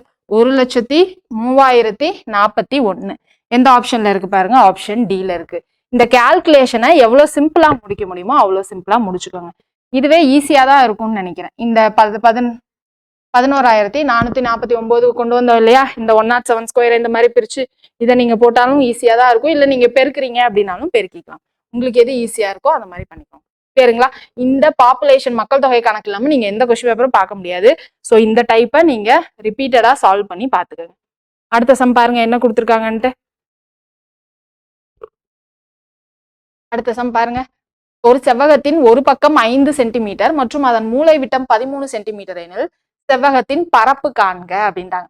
Area find the area of a rectangle whose one of the side is 5 centimetre and diagonal 13 centimetre. ஒரு செவ்வகம் இருக்கு, ரெக்டாங்கிள் இருக்கு, அதனுடைய ஒரு பக்கம் கொடுத்துட்டாங்க. என்னது? 5 சென்டிமீட்டர்னு. அப்புறம் இன்னொன்னு என்ன கொடுத்துருக்காங்க? மூலை விட்டம் டயகனல் கொடுத்துருக்காங்க 13 சென்டிமீட்டர். சொல்லிட்டு என்ன கேக்குறாங்க? ஏரியா கேக்குறாங்க. ஏரியா தெரியணும்னா நமக்கு இன்னொரு பக்கமும் என்னன்னு தெரியணும் இல்லையா? அதுக்கு இந்த மூலை விட்டத்துல இருந்து நம்ம பக்கம் என்ன அப்படின்றத கண்டுபிடிக்கணும். நமக்கு இங்க மூலை விட்டம் எல்லுன்னு வச்சுக்கிட்டா நம்ம என்ன பார்த்தோம்? X square root of x square + y ஸ்கொயர்னு பார்த்தோமா டயகனலோட வேல்யூ. அப்போ இங்க நமக்கு இந்த மூலை விட்டம் எல்லு தான் 13ன்னு தெரிஞ்சிருச்சு. 13 இன்ட்டு இங்க நமக்கு ஒரு பக்கம் தெரியும் 5ன்னு. ஸோ 5 ஸ்கொயர் 25 + ஒய் ஸ்கொயர் அப்படின்னு வச்சுக்கலாங்களா? இந்த ஸ்கொயர் ரூட்டை நான் விளக்குறதுக்கு என்ன பண்ணும்? ரெண்டு பக்கமும் நான் ஸ்கொயர் பண்ணா சரியாயிடுங்களா? அப்போ ரெண்டு பக்கமும் ஸ்கொயர் பண்ணா எனக்கு என்ன கிடைச்சிடும்? 13 ஸ்கொயர் = 25 + ஒய் ஸ்கொயர்னு வருமா? 13 ஸ்கொயர் என்னது? 13 ஸ்கொயர் 169 அப்படின்னு கிடைச்சிருங்களா? 169. இந்த 25 நான் இந்த சைட் கொண்டு வந்தா -25 = ஒய் ஸ்கொயர் அப்படின்னு கிடைக்குங்களா? ஓகேவா? அப்போ 144 = ஒய் ஸ்கொயர்னு வரும். அப்போ ஒய் என்னது? 12 அப்படின்னு கிடைச்சிரும். ஒய் 12ன்றது என்ன அர்த்தம்? இந்த பக்கம் 12 சென்டிமீட்டர் அப்படின்றதுதான் அர்த்தம். நமக்கு ஏரியா பரப்பளவு தான் கேட்டிருக்காங்க. ஸோ 12 × 5 என்னதுங்க? 60 சென்டிமீட்டர் ஸ்கொயர் தான் நம்மளுடைய ஆன்சர். கிளியருங்களா? ரொம்ப சிம்பிள். ஆனா இந்த ஃபார்முலா ஞாபகம் இருக்கும். டயகனலுடைய ஃபார்முலா ஞாபகம் இருக்கும். ஞாபகம் இல்லை அப்படின்னாலும் இங்க நமக்கு ரைட் ஆங்கிள் ட்ரையாங்கிளா, செங்கோணம் முக்கோணமா, ஸோ பித்தகரஸ் தியரம் உங்களுக்கு ஆட்டோமேட்டிக்கா ஞாபகம் வரணும். சரிங்களா? இதெல்லாம் அடுத்தடுத்து ஃப்ளோல உங்களுக்கு எப்போ ஞாபகம் வரும் அப்படின்னா அடுத்தடுத்து நீங்க சால்வ் பண்ணிட்டே இருக்கப்ப ஞாபகம் வரும். அடுத்த கேள்வி பாருங்க என்ன கொடுத்துருக்காங்கன்னு. Find the LCM of the following. மீச்சிமா அதான் கேட்டிருக்காங்க. இதுல என்னன்னா இந்த கொஸ்டின்ல ஸ்மால் கரெக்ஷன், இங்க x³ எக்ஸ் ஸ்கொயர் இல்ல x³ 3 நம்பர் கொடுத்துருக்காங்க. என்னென்ன கொடுத்துருக்காங்க பாருங்க. x³ -27 இதுதான் ஒரு நம்பர். நம்பருக்கு பதிலா இந்த மாதிரி எக்ஸ் டேர்ம் வச்சு கொடுத்துருக்காங்க. இதை எப்படி எழுதலாம்? நம்ம x³ -3³ அப்படின்னு எழுதிக்கலாங்களா? இது இப்போ என்ன ஃபார்மேட்ல இருக்கு? a³ - b³ ஃபார்மேட்ல இருக்கா? இதை இப்போ என்ன பண்ணலாம்? a - b a square + ab + b square. இதுதான் நம்மளுடைய ஃபார்முலா. ஃபார்முலா ஞாபகம் இருக்கா? எத்தனை பேருக்கு ஞாபகம் இருக்கு? a³ - b³ = a - b × a square + ab + b square. அதுதான் நான் இங்க அப்ளை பண்ணியிருக்கேன். b இருக்கிற இடத்துல எல்லாம் 3ன்னு போட்டிருக்கேன். கிளியருங்களா? ஸோ இதை நான் விரிவாக்கமா எழுதிட்டேன் ஃபர்ஸ்ட் நம்பருக்கு. அடுத்த நம்பர் என்ன கொடுத்துருக்காங்க? x - 3 ஹோல் ஸ்கொயர்னு கொடுத்துருக்காங்க. இதை இப்ப நான் என்ன பண்ணலாம், x மைனஸ் 3 ஹோல் ஸ்கொயர், அதை நான் அப்படியே வச்சுக்க போறேன். ஏன்னா இங்க ஒரு x மைனஸ் 3 இருக்கு, இங்க ஒரு x மைனஸ் 3 இருக்கிறதுனால நான் அப்படியே வச்சுக்க போறேன். அது அதுக்கப்புறம் நான் மாத்தல. அடுத்த நம்பர் என்னது, எக்ஸ் ஸ்கொயர் மைனஸ் 9 இருக்கு. இதை நம்ம எப்படி எழுதலாம், எக்ஸ் ஸ்கொயர் மைனஸ் 3 ஸ்கொயர்னு எழுதிக்கலாங்களா. இது என்ன ஃபார்மேட்ல இருக்கு, ஏ ஸ்கொயர் மைனஸ் பி ஸ்கொயர் ஃபார்மேட்ல இருக்கு. இதை எப்படி எழுதலாம், ஏ பிளஸ் பி இன்ட்டு ஏ மைனஸ் பின்னு எழுதிக்கலாங்களா. இப்போ 3 நம்பர்லயும் எது காமனா இருக்குன்னு பாருங்க, எக்ஸ் மைனஸ் 3 தான் எனக்கு காமனா இருக்கு. ஆனா எல்சிஎம் கேட்டிருக்காங்க, அப்ப பவர்ல எது ஜாஸ்தியா இருக்கோ அதுதானே எழுதணும். ஹெச்சிஎஃப்னா பவர்ல எது கம்மியா இருக்கோ அது எழுதுவோம், எல்சிஎம்னா பவர்ல எது ஜாஸ்தியா இருக்கோ அதான் எழுதுவோம். சரிங்களா. இங்க பவர்ல ஸ்கொயர் தான் ஜாஸ்தியா இருக்கு, ஸ்கொயர் தான் வந்து இருக்கிறதுல பெரிய நம்பரா இருக்கு எக்ஸ் மைனஸ் 3ல. ஸோ ஸ்கொயர் அப்படின்னு போட்டுறேன். அது இல்லாம மிச்சம் இருக்கிற எல்லா டேர்மையும் நம்ம எடுத்து எழுதுறோம். மிச்சம் என்ன டேர்ம்லாம் இருக்கு, எக்ஸ் பிளஸ் 3 அப்படின்னு ஒண்ணு இருக்கா. So X plus 3. அது இல்லாம மேல ஒரு டேர்ம் இருக்கு, என்ன இருக்கு, X square plus 3x plus 9. இதுதான் நம்மளுடைய எல்சிஎம் மீச்சிமா. எந்த ஆப்ஷன்ல இருக்கு பாருங்க, எக்ஸ் மைனஸ் 3 ஹோல் ஸ்கொயர் இந்த ரெண்டு ஆப்ஷன்ல இருக்கு, எக்ஸ் பிளஸ் 3யும் இருக்கு, இங்க X square plus 3x plus 9 இந்த ஆப்ஷன்ல தான் இருக்கு. ஸோ ஆப்ஷன் சி தான் வந்து கரெக்ட் ஆன்சர். ரொம்ப சிம்பிளான formula, a cube minus b cube இல்ல a square minus b square formula வச்சு தான் கொடுப்பாங்க. சரிங்களா. ஷார்ட்கட் ஒரு சில நேரம் மறந்துடுவீங்க. இங்க எக்ஸ்ல என்ன வேல்யூ சப்ஸ்டியூட் பண்ணணும், வர்றதுக்கு நம்ம எல்சிஎம் எடுத்து சப்ஸ்டியூட் பண்ணுமா இல்ல மல்டிப்ளை பண்ணி பண்ணுமா அப்படின்னு நீங்க நிறைய ஷார்ட்கட் நம்ம சொல்லியிருக்கோம். அதெல்லாம் நீங்க பாத்தீங்கன்னா கன்ஃபியூஸ் ஆவீங்க. ஃபார்முலா போட்டீங்க அப்படின்னா எல்சிஎம் இந்த மாதிரி சம்ல நீங்க கன்ஃபியூஸே ஆக மாட்டீங்க. ஒரு 10 ஃபார்முலா தாங்க இருக்கும், ஈஸியா ஞாபகம் வச்சுக்கலாம். சரிங்களா. ஸோ மேக்ஸிமம் நீங்க ஃபார்முலா வச்சே ட்ரை பண்ணுங்க, ஈஸியா போட்டுரும். அடுத்த சம் போலாங்களா. அடுத்த சம் பாருங்க என்ன கொடுத்துருக்காங்கன்ட்டு. ஷாப்கீப்பர், ஒரு கடைக்காரர் தன் வாடிக்கையாளர்களுக்கு 10% தள்ளுபடி தந்தும் 20% லாபம் அடைகின்றார். ஒரு பொருளின் உண்மை விலை 450 எனில் அப்பொருள் குறித்த விலையை காண்க அப்படின்ட்டாங்க. ஸோ இந்த சம் நம்ம ஏற்கனவே கிளாஸ்ல பார்த்ததுதான், ஆனா ரொம்ப கன்ஃபியூசிங்கா இருந்துச்சு, குழப்பமா இருந்துச்சு. திரும்ப சொல்லுங்கன்னு கேட்டு திரும்பியும் சொல்லியிருந்தோம். ஆனாலும் ஒரு சிலருக்கு குழப்பமா இருந்தா இப்ப சரியாயிடும்னு நினைக்கிறேன். சரிங்களா. நம்ம பாக்கலாங்களா என்ன கொடுத்துருக்காங்கன்னு. ஒரு கடைக்காரர் தன் வாடிக்கையாளருக்கு 10% தள்ளுபடி அப்படின்ட்டாங்க. டிஸ்கவுண்ட் எவ்வளோ, 10% அப்படின்னு சொல்லியிருக்காங்க. தந்தும் 20% லாபம் அடைகிறார். ப்ராஃபிட் அல்லது கெயின், ப்ராஃபிட் எவ்வளோ, 20% அடைகிறார். ஒரு பொருளின் உண்மை விலை 450 அப்படின்ட்டாங்க. சரியா. சோ காஸ்ட் பிரைஸ் என்ன சொல்லியிருக்காங்க, 450 எனில் அப்பொருளின் குறித்த விலையை காண்க. காஸ்ட் பிரைஸ்னா அடக்க விலை, அவங்க அடக்க விலை சொல்ல உண்மை விலைன்னு தான் சொல்லியிருக்காங்க. இங்க நான் வந்து எப்படி எடுத்துக்க போறேன் அப்படின்னா டோட்டல் பிரைஸ் அப்படின்ற மாதிரி எடுத்துக்க போறேன்னு வச்சுக்கோங்க.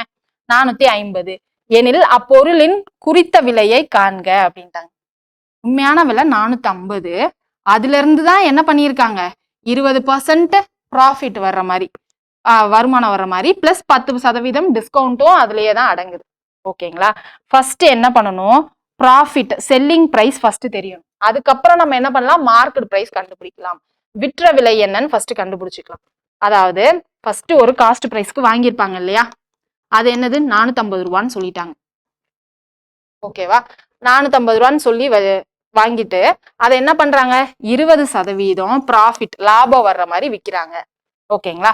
அப்படி விற்கிறப்போ செல்லிங் பிரைஸ் என்னன்னு பாக்கலாங்களா. செல்லிங் பிரைஸ் என்னன்னு பாக்கலாமா. 450 ரூபாய்க்கு வாங்கிட்டு 20% லாபம். ஓகேங்களா. அப்ப 100 + 20 120யா. ஸோ இன்ட்டு 120/100 அப்படின்னு டிவைடட் பை 100 அப்படின்னு போட்டுக்கோங்க. ஓகேங்களா. இது காஸ்ட் பிரைஸ். இதுல 120%, அதாவது 20% லாபம் வச்சா எவ்வளவு விலைக்கு வித்திருக்காங்க அப்படின்னு நமக்கு தெரிஞ்சிருங்களா. ஓகேங்களா. ஸோ இப்போ இந்த 0 கேன்சல் ஆயிடும், இந்த 0 கேன்சல் ஆயிடும். 45 × 12 அப்படின்னு தெரியணும். 45 × 10ன்னு போட்டா 450, 45 × 2ன்னு போட்டா 90. ஸோ ரெண்டையும் கூட்டினா நமக்கு என்ன கிடைச்சிரும், 540 அப்படின்னு கிடைச்சிரும். இந்த விலைக்கு தான் ஃபர்ஸ்ட் வித்துட்டு இருந்திருக்காங்க. ஓகேவா. 450 ரூபாய்க்கு வாங்கி 540 ரூபாய்க்கு வித்துட்டு இருந்திருக்காங்க, செல்லிங் பிரைஸ் கொடுத்துருக்காங்க. ஆனா அதுக்கப்புறம் என்ன பண்றாங்க அப்படின்னா டிஸ்கவுண்ட் 10%யும் சேர்த்துட்டு அதை என்ன பண்றாங்க, எம்ஆர்பி ரேட்ல ஆட் பண்ணிடுறாங்க. மார்க்கெட் பிரைஸ் தான் ஆட் பண்ணிடுறாங்க, குறித்த விலையா ஆட் பண்ணிக்கிறாங்க. ஓகேங்களா. நம்ம எப்பயுமே ப்ராஃபிட் இல்ல லாபம் இல்ல நட்டம் ரெண்டுமே எதை பொறுத்து சொல்லுவோம், காஸ்ட் பிரைஸ் மேல வச்சுதான் சொல்லுவோம். ஸோ காஸ்ட் பிரைஸ் பக்கத்துல தான் நம்ம இந்த 120 அப்படின்னு போட முடியும். புரியுதுங்களா. அத மாதிரி நமக்கு தள்ளுபடி 10% எதன் மேலதான் போடுவோம்? இந்த மார்க்கெட் பிரைஸ் மேலதான் போடுவோம். ஸோ அந்த மார்க்கெட் பிரைஸ் எனக்கு என்னன்னு தெரியாது. ஓகேங்களா? அந்த மார்க்கெட் பிரைஸ் மேலதான் நான் என்ன பண்ண போறேன்? தள்ளுபடி 10% போட போறேன். டிஸ்கவுண்ட் தள்ளுபடி 10னால என்னது -10ன்னு சொல்லியிருக்கோம். 100 -10 அப்படின்ட்டு. ஸோ இன்ட்டு 90/100 அப்படின்னு போடணும். ஓகேங்களா? So into 90/100 equal to 540. ஏன் மேம் இந்த 540 அப்படின்னா, இந்த 540 வித்துட்டு இருந்தாங்க இல்லையா ஸ்டார்டிங்ல, அதுக்கப்புறம் தான் மார்க்கெட் பிரைஸ்க்காக என்ன பண்றாங்க அப்படின்னா அந்த டிஸ்கவுண்ட்டை நம்ம ஆட் பண்றோம். ஓகேவா? ஸோ இங்க செல்லிங் பிரைஸ் தான் வரும். ஓகேங்களா? இப்போ நமக்கு மார்க்கெட் பிரைஸ் வேணும்னா என்னது? குறித்த விலை வேணும்னா என்னது? 540 இன்ட்டு 100/90ன்னு போட்டுக்கலாங்களா? இந்த 0 கேன்சல் ஆயிடும். ஓகேவா? இப்போ நான் இதை 3ஆம் வாய்ப்பால் அடிச்சா 3, இங்க என்ன வரும்? 180ன்னு வரும். திரும்ப நான் இதை 3ஆம் வாய்ப்பால் அடிச்சா 60ன்னு வரும். ஸோ மொத்தமா இப்போ என்னுடைய குறித்த விலை என்னவாயிடுச்சு? 600 அப்படின்னு கிடைச்சிருச்சு. அவ்வளவுதான். ஃபர்ஸ்ட் நமக்கு காஸ்ட் பிரைஸ் கொடுத்துட்டாங்க, கெயின் கொடுத்துருக்காங்க. ஸோ கண்ணை மூடிட்டு நம்ம செல்லிங் பிரைஸ் விற்ற விலை என்ன அப்படின்றத கண்டுபிடிச்சிடலாம். அதுக்கப்புறம் என்ன பண்ணும்? விற்ற விலை இருக்கு, நமக்கு டிஸ்கவுண்ட் இருக்கு. அதுல இருந்து என்ன பண்ணும்? கண்ணை மூடிட்டு குறித்த விலை என்ன அப்படின்றத கண்டுபிடிக்கணும். அவ்வளவுதான். கொஸ்டின்ல நமக்கு ரெண்டும் கொடுத்துருக்காங்க, டிஸ்கவுண்ட்டும் கொடுத்துருக்காங்க, ப்ராஃபிட்டோ லாஸோ ரெண்டுமே கொடுத்துருக்காங்கன்னா ஃபர்ஸ்ட் ப்ராஃபிட்டோ லாஸோ வச்சு செல்லிங் பிரைஸ் காஸ்ட் பிரைஸ் என்னன்னு கண்டுபிடிச்சிடணும். ஓகேங்களா? அதுக்கப்புறம் செல்லிங் பிரைஸ் வச்சு நம்ம என்ன பண்ணணும்? விற்ற விலையை வச்சு நம்ம என்ன பண்ணணும்? குறித்த விலை மார்க்கெட் பிரைஸ் என்ன அப்படின்றத கண்டுபிடிக்கணும். அவ்வளவுதாங்க. ரொம்ப ரொம்ப சிம்பிள் தான்.